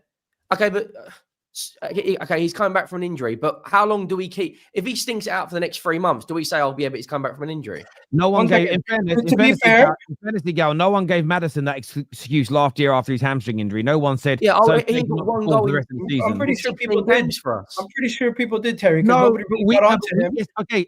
What I'm saying, Nobody got onto him until this season. No, Egal, that's nonsense. He was getting crucified on Top 6 show all of last year. Some Spurs fans defended him with that. My point is, we all shut that down and went, he came back from his injury 3 months ago. There's no excuse 3 months after an injury to not be performing. You're fit. You want to know something? I'm not even sitting here trying to excuse him of anything. He has not been amazing this season, but that game yesterday, he was not solely the issue. Yes, he missed a penalty. He scored the second penalty. He doesn't go and shoot enough shots that he makes for himself. Also, I agree with you there. But the one thing is, yesterday wasn't on him. Kai Havertz, Declan Rice, Trossard missing those shots is not on him. He created 10 chances. So who steps up now then? Who steps up now? Somebody from the forward line needs to step up and finish these chances, because right now Gabriel Magalhaes looks like a better striker than some of these players.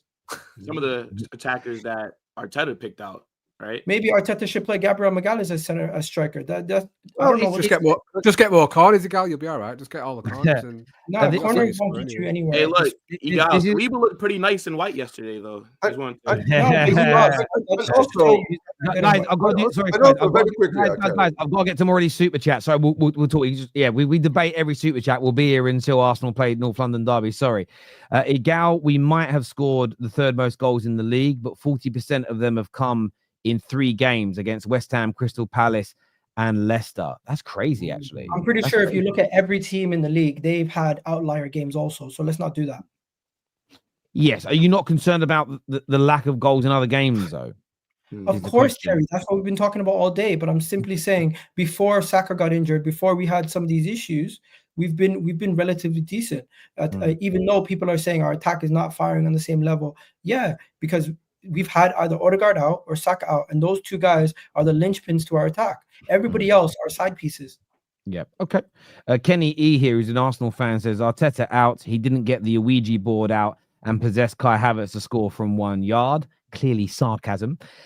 This is from Kate's watching, and Kate says, Egal, was it the fan or the ball's fault for your loss to United? Kate, come on, stop it. I mean, is it a different ball in the FA Cup as well? It is. It was. It was a special ball as well. None of you will play with it this year unless you play. There you go. United. There you go. Golden balls. We got golden balls. Me and double A. Our club, anyway. These rivals are so mad that Arteta will not be fired on their demand. The fans at the stadium will get him fired. Double A, why are you so mad? It's not mad. It's not mad. It's passion. That's all it is. Hey, listen. If Arteta goes or not, I don't support Arsenal. I'm not bothered. Do what you want. No matter. I think the fact Arsenal fans, like Egal, just seem to back whatever. I don't hear him say a bad word against the club. Everything is fine. Everything's rosy in the garden. What are you talking about? All you're blaming is you're bored. I've not heard you say one thing about Arteta wrong. About he's getting everything right. He's doing everything. I never said he's getting everything right. Now you're pushing it. He's clearly getting. That's what you say. That's all I hear. That's all I hear, bro. Okay. Fair enough. You don't watch my content. This from Adea says, embarrassing display by Arsenal exposes our abysmal summer transfer window. Nelly and Gabriel aside, no one played like they wanted it. Pathetic is what's been said here. I mean, loads of little bits. Is Ødegaard that bad? Ødegaard wasn't that bad. Let's not lie. Okay. Thank you, Luke Skywalker, for asking everybody to smash the like button. Yes, please get that done. Marcy here says, watching the FA Cup game yesterday, you could tell which team had won trophies before and a team that has never been there. Regardless, I think it means as in the players on the pitch, not the club's history, Egal. It's about the players on the pitch. Regardless of quality, that's why teams should take the cups seriously. I don't feel like that's bullshit. That had nothing to do with it. Oh, because Bruno Fernandes won a cup or 2 with Manchester United, all of a sudden he knows how to play this game better than anybody else. That's fucking bullshit. Kai Havertz missing those chances. The guy won a Champions League. All of a sudden he's shit. Not an FA Cup. Nah, stop it. That's So you don't, bullshit. Egal, so you don't think teams winning trophies, teams No, getting Terry, through, that hang on, isolated game. Let me finish my question, please, my friend. So you don't feel that players and teams winning trophies, getting through crazy adversity like United have done in some of those games, builds a resilience in other cup competitions in the future? You don't believe in, so we call it football heritage for a reason. You don't believe that Real Madrid's consistent Champions League success, getting through games they shouldn't, helps them win, typically speaking, more games? I do believe in heritage, but that right there, saying that, oh, yesterday's game, the difference was one team won a cup and the other one hasn't, is ridiculous. Because it went to penalties. So all of a sudden, a goalkeeper who wasn't even playing for you guys last year, if I'm not mistaken, it has the mentality, because your team won 2 trophies back-to-back seasons. He didn't even play for you guys last 2 seasons. He was at the club last year. He played Okay, he was there fair last enough. I season. didn't even know he was at the club last season. Yeah, he was there. That He was goes to there. show you how much I know about Man United. Because you don't watch our content, that's why. Well, you don't. You should watch more. Fair enough. He But my point still stands. I don't think yesterday's result had anything to do with, oh, they won and these guys didn't. You guys just won. It's not one game. It's 5 years. You guys won on a penalty shootout. You guys won on a penalty shootout, and we didn't. You couldn't beat us. You couldn't beat us with 10 men. Because you couldn't beat us with 10 men at home. Fair enough. With the crowd Fair behind you, enough. with all the possession, Fair with all the enough. chances. Fair enough. Ødegaard with his 10 chance creation. Don't sit here and try to act like, oh, Manchester United's elite mentality is the reason why they won that game and Arsenal lost. More elite than Arsenal, though. To be So a question for you, Egal. Egal, do you not think that if Arsenal started winning more trophies, getting through these games in doing so, do you not believe Arsenal would become a more resilient team? Maybe, but I don't think that was the difference yesterday. Do you not think it could be a factor? No, I don't think that is a factor in why you guys won on penalty shootouts. Because what have you won a cup recently on a penalty shootout? Besides when we won a semi-final to get to a final that we won on a penalty shootout. Yes. Yeah, and last year didn't we not beat Porto on a penalty shootout? But you didn't win the cup. We didn't win the cup, but I know, but that's still experience. But equally, this is where I agree with you. But winning is a different category. Yes, and you did win that penalty shootout, and I think all those little things build the resilience of a side. I think all those little things build the resilience of a team. I've heard you say on streams before, Egal, winning breeds winning. I want to win the Carabao Cup to get that winning mentality in the team, but now suddenly that winning mentality doesn't exist for a club that's won trophies in any capacity. In the fashion that you won, where yes, you were down to 10 men and you guys got it to extra time and won in penalties. But I don't think that was the difference. Let's be honest. Arsenal didn't finish the dinner. You think all of a sudden, because if we would have won FA Cup last year, all of a sudden Kai Havertz, Trossard, and these guys. Maybe. I think it stands to reason. That if last year Kai Havertz scored a winning goal to win you the Champions League, or scored the winning goal to clinch the league or the FA Cup, I think that experience and that resilience and that know-how and that confidence it breeds means he might have scored one of those chances yesterday. Why do I believe that? Because there's multiple players through the history of the game. I'll give you one you'll know, Didier Drogba, that the more he scored in those big moments, the more he seemed to do it. Some players, the longer they go without scoring in certain types of games, Thierry Omri, Harry the harder Kane. it became for him as he got older. Harry Kane. I'll give a great example. He played yesterday. I'm glad he didn't score again. Did you see the shank shot from Raheem Sterling that was going to go for a throw? I know he hasn't been in good form, but every time Raheem Sterling plays Man United, he gets a mental block. Do you know why? 26 times. Because he's never scored against us. And now it's got to a point at his age where it's so hard for him to overcome that. And that's about a specific game and player. So I do think your past experiences, how you get through adverse moments, I'm not saying it's the only difference, but I think it plays a factor in all football teams, and it always has done. Let's go to some more of these super chats here. Kenny says, Man United scored 1 from a literal slip-up. We scored 1 from 7xG, and we were punished. It's so simple. We need a striker. Everything else is word salad. You definitely need a striker. I agree with that. Ronin, who I met the other day, by the way, came on a stream. He looks nothing like I expected. I don't know why. I expected someone a bit younger, skinny, with anime all over his room. And not there's anything wrong with that, but he wasn't. He's about, I'm not going to say his age, big geezer, bald head. I couldn't believe what he looked like. It was amazing. I do like when I meet people whose name you've only ever seen. Egal, do you believe the snake oil salesman Arteta? Never heard that reference before. Have you guys? It's like it means you're a dodgy salesperson, like you're dodgy. I need Egal's Copium Connect. It's next level. I don't think I'm giving copium. I'm giving a different perspective. And they're bantering you. They don't really mean it. It's just pantomime, bruv. It's pantomime. Saliba, Gabriel, Rice, defense. No need for winger defense. I don't know what that means. I mean, they could have done with some wing defense yesterday, considering the goal came from down the wing. You know, I would expect something better from you, Tom, because you know your team. I've disappointed you, Egal, haven't I? I'm sorry. I've disappointed you. I'm not angry. I'm just disappointed. You've seen how your team transformed with 2 defensive signings. You don't think Arsenal with 2 offensive signings can't transform this team into a title challenger once again and go on to win it? No. Maybe you could, but I understand why the board don't want to sanction another attacker for Arteta, because the 2 he's had already are shit. That's ridiculous. And also, let's not forget, when it comes to Liverpool signings, usually in the earlier years, when they sign players, the players didn't usually flop. Like even guys like Wijnaldum that they signed from relegated teams actually came to the team and actually improved the squad quickly. Not even like the Van Dijks and the Allisons, but even some of the other signings. How much did Klopp spend to win that Champions League? Because I would argue the squad that he took over, Champions League, I'll tell you, I think it was 180 million, something like that. Don't say what you're about to say. That squad that I know that they lost Suarez, right? And Sterling, but that I'm not going to say it's. But I'm saying that was a squad with Liverpool that nearly won the league if Gerrard didn't slip. Let's not pretend it was as bad as Man United's team now or the horrible squad that Arteta inherited. It was bad.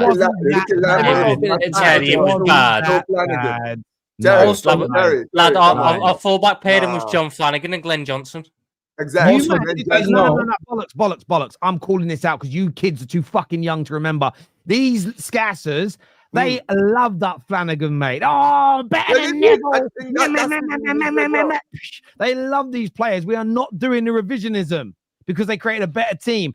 That was a side. It was a very good team. It was a Champions League qualifying team. In fairness, they did lose 2 stars in Sterling and Suarez that made them worse. But overall, if you go back and look at, listen, I'm not even defending Arteta here. That Arsenal team, they were. Do you know how we know it was bad? Liverpool weren't considered banter FC at that point. Arsenal were. Like this, banters. We can't revise history on that, especially as I'm not having Liverpool propped up and Klopp propped up further. I'm not having it. I'm not having it on the terrace. Egal, I don't ever hear you banter. I don't want to ever hear you banter Spurs again. Oh, Why? About that. Fucking don't know about that either. Do you know what I mean? Fucking hell. What are we doing here? What happens if Ange wins a trophy? We'll talk. I'm gonna defer, like my good friend Lee Gunner. When that happens, we'll talk about it. Like that's what we'll do. We're gonna defer. Egal, it's about believing. Winning breeds belief. As a collective, this team has none to show for it. Stoke had a Champions League winner and still got relegated. Good point. It's a good point. Shootout. Maguire's his best performance yesterday. Shout outs. Very good. Shout out. Sorry, not shootout. Sorry, my dyslexia. No, he did very well. I would still say his first ever game for us against Chelsea at home was amazing. I still remember that. I remember the goal that he helped set up where he stepped out early, won the ball. I think it was the 4th goal. I remember thinking we've got our Van Dijk here. I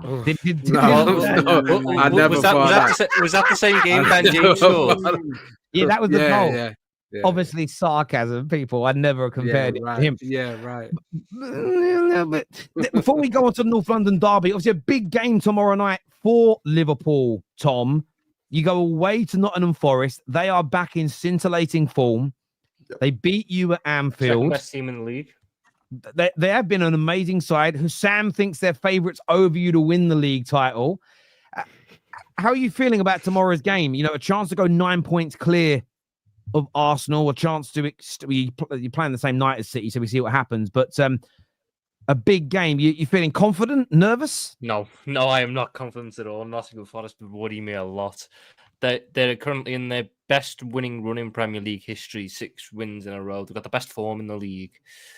The players are fully bought into Nuno's ideas. They're the only teams that beat us earlier this season, albeit I don't think they'll play the same way just because they're at home. If they played the same way, they'd probably do us again. I'm not going to lie. We're a little bit inconsistent at the minute. I think that Arteta's trying to change a little bit about our build-up, and that's impacting the team a little bit, which is fine. But, it's probably the time you wouldn't really want to play Nottingham Forest away, especially under the lights on a Tuesday night. Chris Wood's in great form. Alanga and Hudson-Odoi are two dangerous wingers. Murillo and Milenkovic are a rock-solid centre-back partnership. Sells in goal has been statistically the best goalkeeper in the league this season. So there's a lot there which worries me. Do I think that we can get the job done if players turn up on the day? Yes. I do think on the day we are better than Nottingham Forest, but it's a tough place to go. It's a tough ground to go. They'll be well up for it. They're riding a proper big wave. I'm not confident going into this game in the way I've been in others. I'd take a draw. I'd take a draw. I would take a draw. I think that Nottingham Forest at home. This isn't like the old Nottingham Forest of last year where you got to beat them. Sorry, whose dog's barking? No idea. It's not here.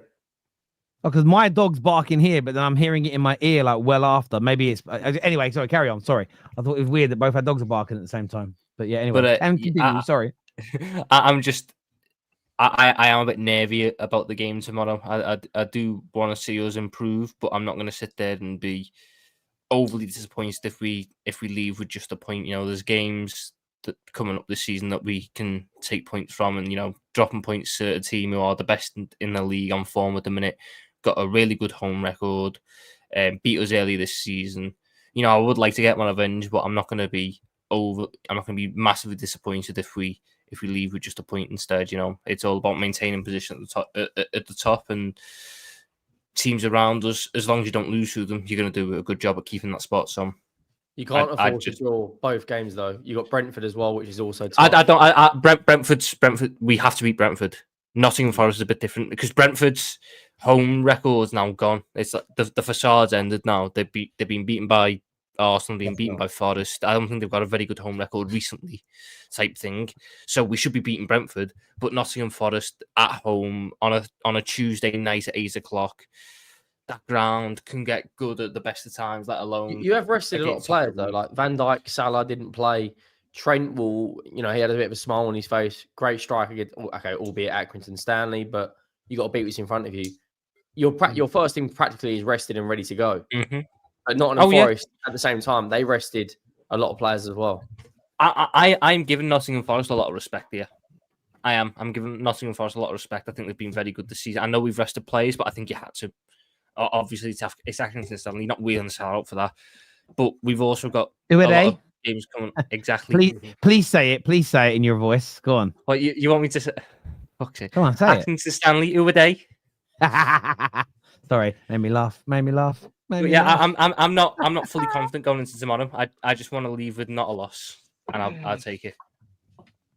Can anyone see Double A? Do you see a slip up here? Can you see Liverpool dropping some points? And dare I say it, opening the door for Arsenal, opening the door for Chelsea, maybe even City. Can you see them dropping them points? Who? Maybe Forest. Maybe for Forest. Yes. More importantly, yeah, you're right. Maybe not Forest, but you never know. Listen, you've seen it happen so many times.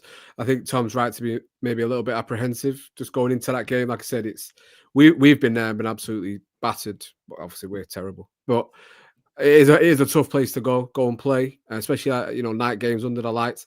Was very impressed with Forest at Old Trafford. For me, the best team that's been at Old Trafford. Better than Liverpool and Spurs this season. But no, that's a joke. But listen, I think Liverpool are showing they've got that right mentality. They are rightly so at this moment in time. We would say the best team in Europe, top of the Champions League, top of the Premier League, and I think they'll go there and expect to be Liverpool and do what Liverpool do and get a win. The people in the chat are saying Slot's looking for revenge. He's only defeating the league this season, obviously at home to Forest, so we'll be looking for some revenge. I can understand why he'll say a draw, but I just think Liverpool at the moment, as much as it pains me to say it, are just very, very impressive. And I think they'll be very professional tomorrow. And I think they might get the job done quite convincingly. I hope so. I know you. I don't, but I know you do. I don't know about convincingly. I think a draw probably is a safe bet. Like I agree with what you're saying. They have definitely got the right mentality to go there, put in a professional job, maybe come out of a 1 or 2-0 win. But Tommy's right. Forest away, like them and Newcastle right now. I just I just do not want to go there at all because they're both firing all cylinders, both in great form and both know how to win. I don't know if you guys did you guys watch the Wolves game where Wolves had chances and Forest just went, all right, if you're not going to take, that's it, see you later, and they bagged 3 goals. And Chris Wood at the moment, what's he on now? 13 league goals, 14 league goals. Yeah, but I'd back a draw, but it wouldn't surprise me if Liverpool come out of a 1-0 win. I think Liverpool are showing. Before Nunes scored, didn't you? And you won 1-0 at Forest's ground. Thank God he's suspended this year. Oh my God, that's the best news we've had. Liverpool, if Liverpool drop points to Nottingham Forest, you just know Arsenal are going to drop points to Tottenham. We'll end up beating. I'm not saying we're going to lose, but we're going to end up drawing or something. I think Liverpool are showing Nottingham Forest too much respect, the content creators. I think that you guys are just scared to get clipped up. Like that's what it's been. Will they beat us?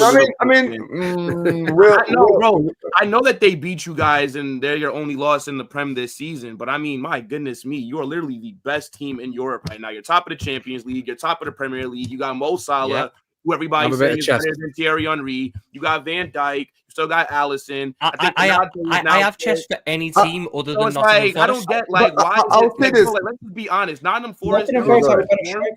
Wait, they're on good form right now, right? And they've definitely been one of the biggest surprises in the Premier League. But it's Nottingham Forest, bro. Like, let's not act like they're going to go play like I don't know, like Bayern Munich or some team like that. No, bro. but like, Will, you guys should be winning this game. Like, we've struggled in the last 2 years away. We struggled in the last 2 years away at Nottingham Forest. We lost 1-0, and we won last year 1-0 thanks to a last-minute goal. They beat us early this season, and they were in incredible form. I have chest for pretty much every other team in the league this season. I've got to show a bit of respect to the one team who beat me. You got more chest against Madrid. Can I just say this quickly? I'll say this about the game. I'll say this about the game, right? Honestly, I do think that for me, I do believe that Liverpool will win tomorrow's game. However, I can see why you're a little bit reserved, Tom, because here's the thing, right? It's not just because they beat you earlier this season. It's not even just that, because I'll be honest, when they beat you earlier this season, I kind of looked at it as just one of those games where it's an anomaly, they basically came there with a plan and got the win, right? But really, since then, they've really improved. Like, they've been one of the standout teams of the season. Nuno is in a shout for manager of the season at the end of the season. I'm not saying he's going to win it, but he's definitely a shout, right? They're currently in challenging for the Champions League places. And like you said, Tom, they're in a very, very good form and they're playing at home, right? So it's not going to be an easy game in any stretch of the imagination. It's going to be a very, very difficult game. But still, I do believe that Liverpool, they will get tested, but they will come out of it with a good score. So I think they will win. But I was more so just coming from it with the POV of like how Tom's like, yeah, like I'd like to, like get something from the game. Humble. And it's like, bro, like what are you like Liverpool? Like what you talking about? You want to get something? If I had Brentford first, I'd be speaking the way you want me to speak of we're gonna put 4 past them, we're gonna bash them. These are the only team that have beaten me this season that I've watched the game and went, we deserve to get we deserve to lose to Nottingham Forest when we lost to them. We created nothing. They penned us in, and then they done the classic thing of bring 2 wingers on in the last 20 minutes and kept catching us on the counter attack. And it should have been more than 1. So we were lucky to get away with it last time. Now I'm going to treat these lot with respect, ain't it? They done a job on me early this season. I want to back off and sort of it's all right. You can. I put a bit of respect on your name now. I do think it could be a little bit different this year in terms of this game, because I think they're going to start the wingers. When we played them at Anfield, they didn't start the wingers. They started 5 midfielders and just packed the middle. So the likes of Gravenberch and McAllister couldn't really do much because they get swarmed by 2 people. If they play the wingers now, it'll be a little bit more space for our technicians to operate in. We might be able to get a little bit more control of the game, create some better opportunities, but in the same breath, they are going to also carry a threat in terms of counter-attack, which they beat us on early this year. And if we're being entirely honest, the weakest part of our game this year defensively has been at left back and at right back. albeit right back's been a little bit more of a recent problem, but left back especially. Anthony Langer up against Robertson or Simicast. Ooh, rather not. So I am a little bit nervy about it. I'd love for us to get a win, and I do think if we turn up on the day, if the players turn up with the same mentality they had going into Tottenham in the league or West Ham in the league, how we treated those away games, we'll beat them. Won't be as comfortable, but we'll beat them. I'm a little bit nervy about Nottingham Forest. I'm treating them with respect. A good outfit. Chris Wood, good in the air. Terrified. Fair enough. Yeah, I like the fact that you're humble. Listen, I get the humble approach. I do. The football gods are always listening. But I think you'll win. I do think you'll win. I believe Liverpool are a phenomenal team this year. It pains me to say it.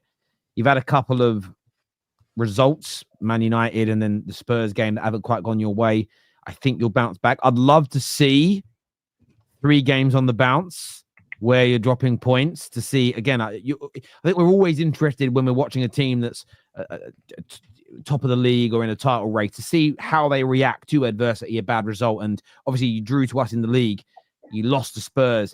If you were to go and lose away at Nottingham Forest and the teams behind you, Forest would be one of them, of course, but to gain and put a bit more pressure on you, could we see a slip up from Liverpool, which has happened many times before when you've been top of the league at Christmas? So we all want to see it. I do find it'd be a really interesting Thursday top 6 show if Arsenal were to win the North London derby and you did drop points and there's 3 points up there. Arsenal will be 3 points off top whilst everyone's telling them to sack their manager. It would just be an interesting conversation in that regard. Especially Champions League also. Yeah, I mean, that's why I love football talk, because the world can change in a matter of a few days. And the North London derby, obviously that's played the day after, Henry. You said earlier, I want you to delve a little bit more into this. You smell blood. You believe you are going to go to the Emirates, right? Mm-hmm. Yes. You believe you're going to go to the Emirates and beat them. You smell blood. Look, everyone knows my thoughts about Ange. I don't particularly like this manager and I don't want him at the club. But one thing I will say is he will get them absolutely riled up. And if we do get an early goal for whatever reason, it will get extremely toxic in there and the booze will come out. I think it's a fantastic time for Arsenal to play Tottenham, because the one game that Arsenal would want to bounce back on from being knocked out of the FA Cup would be to beat Spurs. But I see it potentially going the other way. If we come to the Emirates with a back 4 of Archie Gray, Dragusin, Porro and Spence and go gung-ho and win, I would argue that is equally as bad as losing that FA Cup game, because right now we are so easy to play against, but Ange he'll rally up the troops and tell them to go at them, because Arsenal up front, as great as they are defensively, I don't think we'll be looking at that extremely concerned. The one worry I do have is from set pieces, because we still can't defend them, and that is the opportunity Arsenal do have to score goals. But I can see us getting a result. Honestly, I can. And 4 people call me a flip-flop, you don't want the manager. I literally just said I don't rate this manager, but this is something Spurs do. We were expected to lose against City. We battered them 4-0. We was expected to get pumped by Liverpool. We come out of a result. We was expected to drop points against Man United. We beat them 3-0. So I do actually think, maybe not win, but I would at least back us 100% to get a draw. Because, Tamworth was absolutely horrendous. I just want to touch on that briefly. To not score in 100 minutes against, I think their midfielder was a manager at Asda only a year ago. You didn't score for 110. Yeah, they scored for you. And it says a lot about a lot of those players that once again we have to rely on Kulusevski and Dominic Solanke. When you're having to bring on Son, like Timo Werner's on 160 grand a week, and you're missing sitters against a goalkeeper that isn't actually professional. He's a semi-pro goalkeeper. One of my friends plays in the same league as Tamworth. No disrespect, it was a fantastic performance by then. They made it hard for us. They dug in. And if they had got that chance at the end, I would have come away saying, do you know what? They deserved it. But from our perspective, I was, okay, the scoreline flatters us because that's not a 3-0 game. But going off the back that we've won in both cups, we're still in the Europa League. We're potentially 90 minutes from being in a final. there will be some confidence in the squad. We just need Maddison and Kulusevski to both be on it. If Kulusevski has a good game, which we know he can do, I'd back us a minimum to get a draw. If we do lose, I will be very, very annoyed because Arsenal right now, this is the same Arsenal team that couldn't break down Everton, that dropped points against Fulham, that dropped points against Brighton, that were toothless up front against Newcastle and Man United. Admittedly, both those teams were strong defensively, so that's going to be a huge question, but I'll be very annoyed if we don't come out of a draw. Okay. Simply put, Newcastle's categorically a better side than Tottenham. Manchester United right now, I would say it went to penalties, so fair enough. I think this game versus Spurs is the best game to bounce back against. Tottenham, the way they play, the fact that their set pieces, they're so vulnerable. The fact, the way that they play, you could literally just sit back for majority of the game and just catch them out one time. The fact that they have an 18-year-old midfielder at center back, and that their team is so gung ho, I think it plays into our hands. And also numerous times where we are at a down spiral, where we've dropped points, it happens in threes. We've dropped points in the past. It usually happens in threes, and this is the fourth game at home versus a big team. Last time that happened, we slashed Chelsea 5-0. Last time that happened where we dropped points going into a North London derby, we beat you. We beat you just recently where we lost to Brighton off the stupid red card for Declan Rice. We ended up beating you. So I am. Do you think you can score 5 goals though, Egal, right now? Like, it's not about scoring 5 goals. I don't think we're going to score 5 against Spurs. I think this is going to be a very low-scoring game, and I think it's going to be a situation where if Tottenham do score, maybe you score 1. But really and truly, defensively, we're going to play similar to what Nottingham Forest did, similar to what Newcastle did, similar to what other teams have done. Let Tottenham have as much of the ball as they want, even though it's at our ground, and continue to catch you on the counter because your defense can be got at, but your attack is deadly. So we're going to defend, you guys are going to attack, and we're going to see who wins. Are you happy with that, though? Are you happy with a Tottenham side with Archie Gray in our back line and Bissouma, who...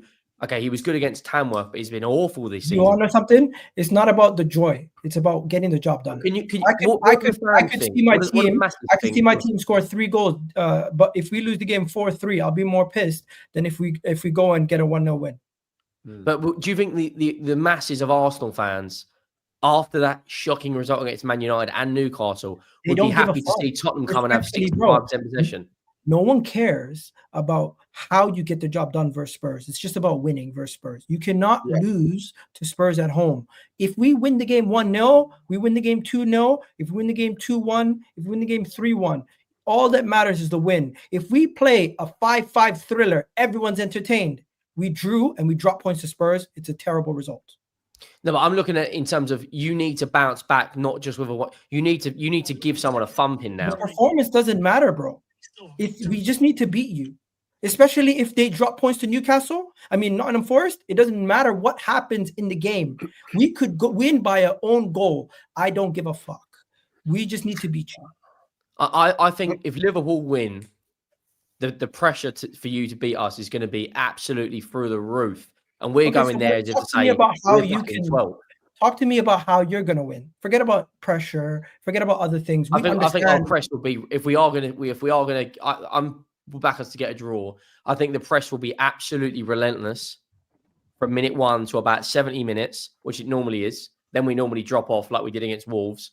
I think Solanke will be up for it. Kulu will be up for it. The one player I'm questioning right now, and I'm looking at going, are you up for this game, is Heung-min Son.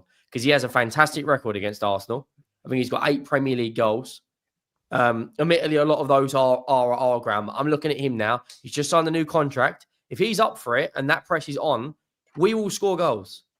If Postecoglou gets the 11 correct, the tactics for the game correct, Tottenham will score 2 goals minimum at the Emirates. 1 second, but you couldn't score at Bournemouth, you couldn't score at Nottingham Forest, you couldn't score at Crystal Palace. All of a sudden, you 100% back your team to go and score, and that was a fully fit Tottenham squad that went away to Crystal Palace. This is what I'm saying. This is what we do. We're shit against the lower clubs. Like, if we did, anyone really think Spurs would go and score 4 at the Etihad? I know, but you're also anyone think Spurs would beat Liverpool? You were also shit at home this season versus Arsenal, boys, with a relatively fit squad too at the time. You boys made your to and fro. Let me throw it to the panel now. I'm going to go to Omar first on this. Who do you see coming out on top, Arsenal or Tottenham on Wednesday night? I see a draw. So let me explain. So this is the thing. Before I do explain my point, I want to just say, as far as the points that both of you made, you both made good points, right? Now, there's a part that Egal said that I actually do agree with, right? When it comes down to the North London derby, it really doesn't matter that much of how they do it. It's more of just doing it at the end, right? Because it's bragging rights between Arsenal and Tottenham, right? And if you remember earlier this season, right, when they played you guys, I think the Ødegaard was injured. There was a lot of talk of how are they going to create chances, how are they going to play. And listen, they went to the Tottenham Hotspur Stadium. They didn't create a lot of chances, but in the end of the day, they scored from a corner from Gabriel, right? I remember a lot of people were criticizing them, saying, well, how, without Ødegaard, the creativity is not there and all that. It didn't matter. They won the game. They left that stadium with the victory, right? And in games like that, that's what you need. However, in this game, this is where I feel like it's different. The difference is that in that game, they had a player like Saka, who we know that in that attack, he's basically the heart of everything that goes inside that attack. And without him in this team, I really don't see how they're going to create enough chances in their front line to get the goals. I'm going to be very honest. I'm just being honest, Egal. Bro, we created 49 chances, Omar. Respectfully, what are you talking about? It's the finishing. It's not the chance creation. But that's the thing. But that's my point. That's my point. Finishing. No, is that's not your point. You weren't clear with that. So let me rephrase. My I don't know point who's going to is finish the chances. Okay, so yeah. So let me rephrase. I'm not saying they're not going to create chances. It's the finishing. Maybe I might have mistaken my words, right? So finishing is where I was actually going to get to. So I think for me, I'm not saying you guys won't score. I think you will score in the game, right? I think this is going to be a 1-1 because this is the thing. This Arsenal team right now in the form they're in, they're there for the taking. But this Spurs team under this manager, especially in the league, I don't trust this Spurs team to take advantage of this form that Arsenal are in. So I think that in the end of the day, it's just going to be two teams who are not in good form, who both have their problems of their own, who are just going to cancel each other out at the end of the day, and it's just going to end in a 1-1 draw. Okay. Double A, what are you saying, bro? Do you think a draw as well, or can Arsenal bounce back, or could this really be the end of the season?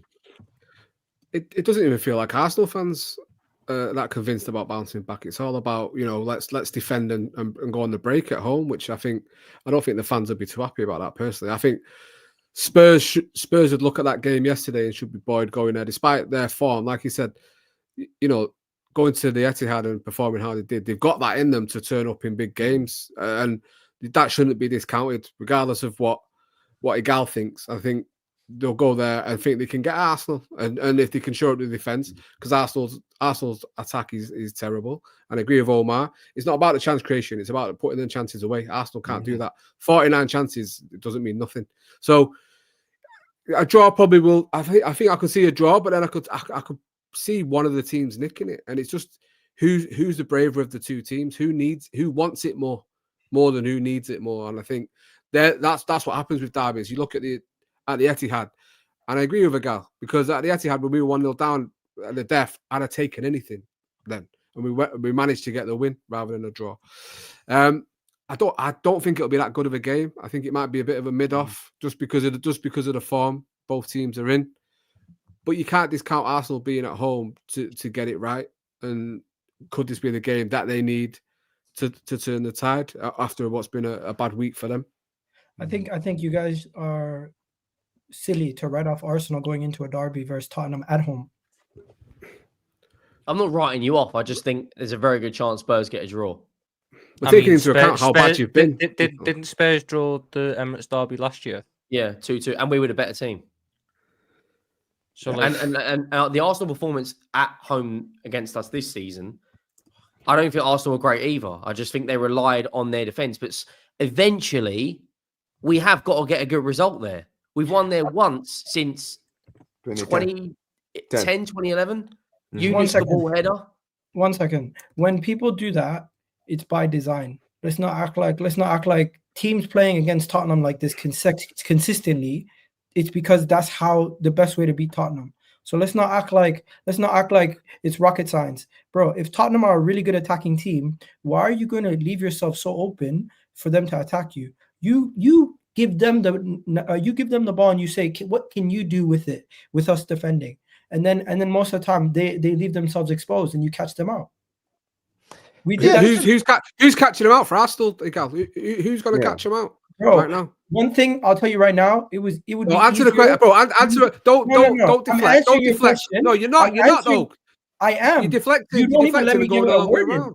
One You're second. going the long way around. Just answer the question. No, I am gonna get to the answer. You just need to listen before you start cutting me off. First things first. If they're gonna leave their back open, Newcastle is a much harder team to score a goal against, especially when they already have a lead.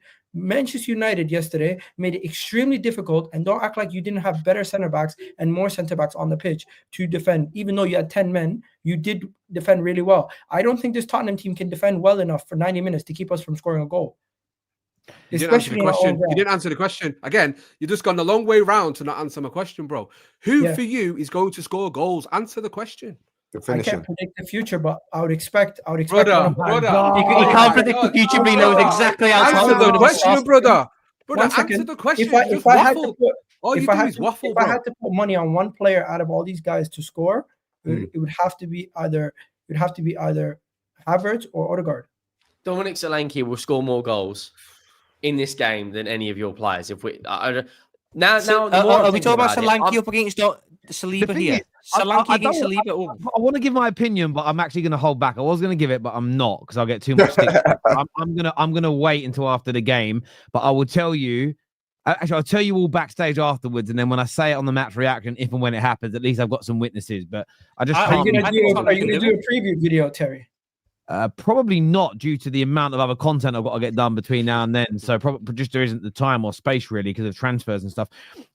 This interesting breaking news here. We'll do score predictions in a minute. The Premier League will issue disciplinary charges tomorrow against any clubs who have broken financial rules between 21 and 24. Obviously, everything was submitted on the 31st of December. So it's supposedly tomorrow. There's a few outlets that are saying that tomorrow we're going to hear about some clubs that are going to be deduct points for Everton. Deduct points for Everton. Deduct points for Everton. Please.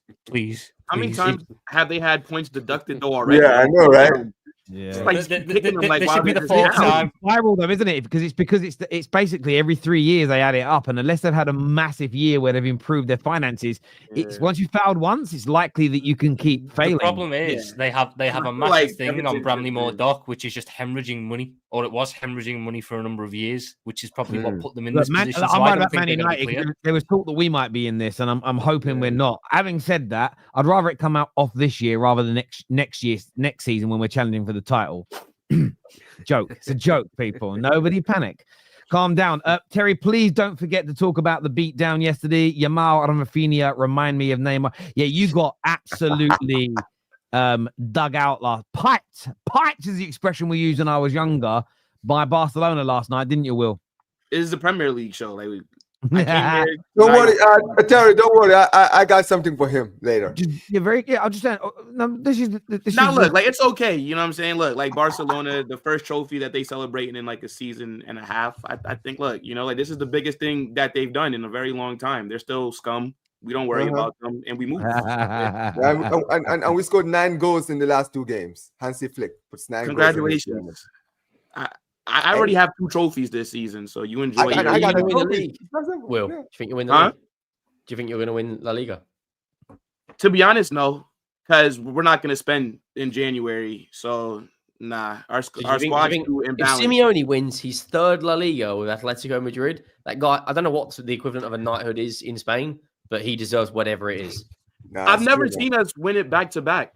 So I don't know. Yeah, it's certainly going to be an interesting one. One of the targets of Ati is Alejandro Garnacho, but also today lots of reports coming out of Italy that a bid of around 40 million has been made for Garnacho by Napoli. United are asking for more money. Double A, it feels like, listen, it does sound like Rashford's going to go. Ornstein today has said he would expect him to.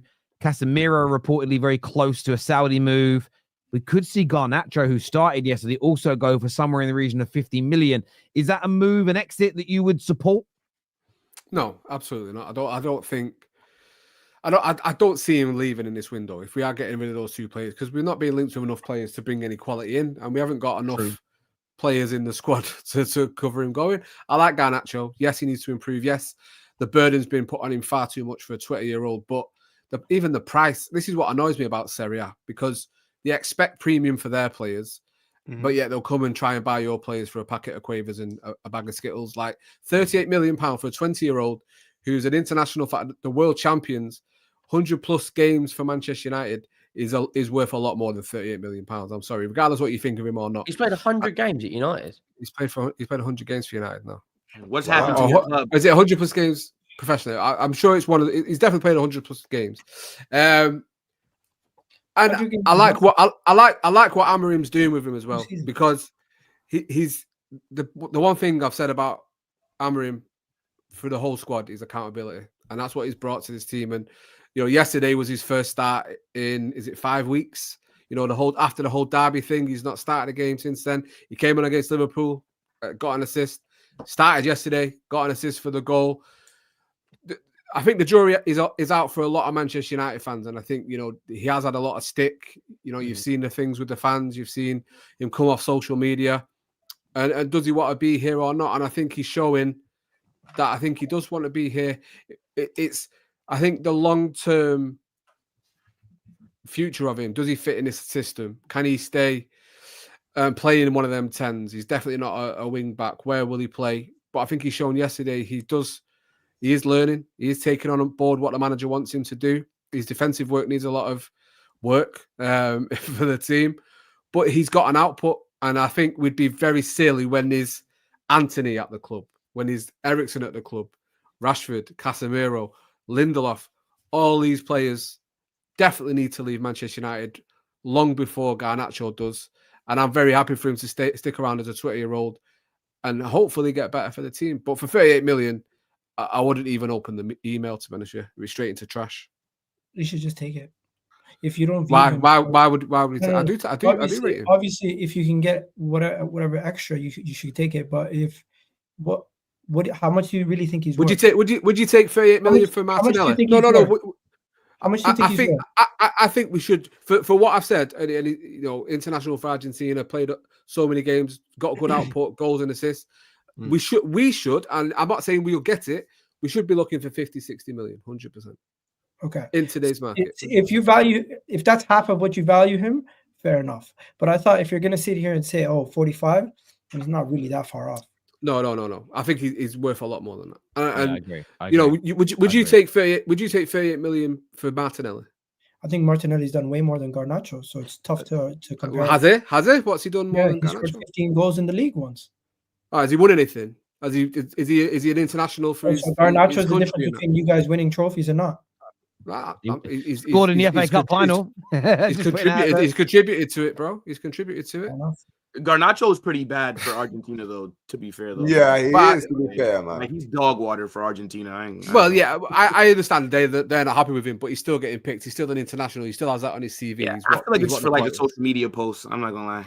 Yeah, that guy is so trash for Argentina. I think 50 million, I think 50 M's is a good maybe asking price, but I don't think that you get more than 50 million. Is it really when Nico Williams released clause at 60?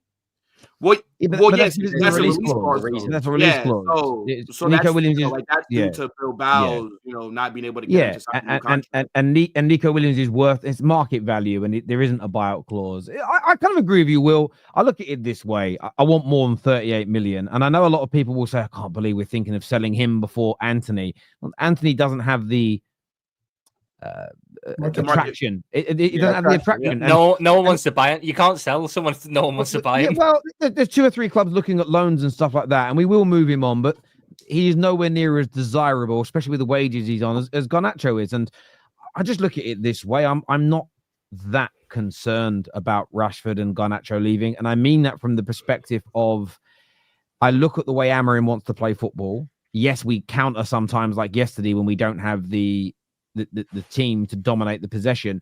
But I believe over a 2 or 3 year period, he wants to produce a team that can hold possession against most teams as and when he can. And I like Garnacho and I like Rashford. But for me, they are really suited to teams that are going to counter. And I think about Antonio Conte. I think about Diego Simeone, especially when it comes to those bigger football matches and the leagues that they're in. And I think he'd fit both those systems perfectly. And listen, I don't want to directly lose him, but I'm not worried about it. If we can pick up 50 million quid, I know this is going to trigger some people. It's pure profit. And we are going to reinvest it. We were talking off air before. Our owners are currently pushing alongside City to get these spending caps removed. You don't do that if you're thinking of not investing money into the squad, because you could hide behind a rule like that. However, sometimes you have to sell some of your better players first, get their wages off, so, bring in the good fees and then reinvest that. One thing I do agree with you on AA is we are not really linked to very many forwards. And if Rashford and Garnacho both left this window, if we weren't whacking all that money on getting Victor Gyökeres or Victor Osimhen, then I'd be a little bit frustrated, especially if we just, with Casemiro leaving, I'm actually quite happy for Tom Collier to be given some more time in the team. But if we do get rid of Cass and Rashford and Garnacho, then for me, we've got to be looking at Nuno Mendes. We have to be looking at players like Gyökeres to come in, because I think that would be people that raise that ceiling, that help this system come to life a little bit more. But in terms of losing him, as long as it's the right price, listen, I've seen better players leave Man United and we've been okay before, so I'm not going to cry about it personally. I wish him all the best. I think Garnacho would kill it in Italy, same as I think Rashford's going to kill it over there. I think they'll both do well in the same way McTominay has. So yeah, still very good players, but we are changing direction as a football club, and there was always going to be casualties in it, and you don't quite know whom, but it looks like it might be these two if the money's right. It may be. It may be. Viewers, look, I want to thank everyone that's tuned in today. I want to thank you all. We are back tomorrow with more content, transfer updates. We've got straight facts with LB and Dan Potts, 3:30 UK time tomorrow. So make sure you are all here with us. That's going to be fun. I can't wait to chat to Dan tomorrow. This is going to redirect you to A-listers. So go and support the show. Go and support the football content community over there. Until next time, everyone, look after yourselves. Take care. Goodbye. God bless. And we'll see you all again very, very soon.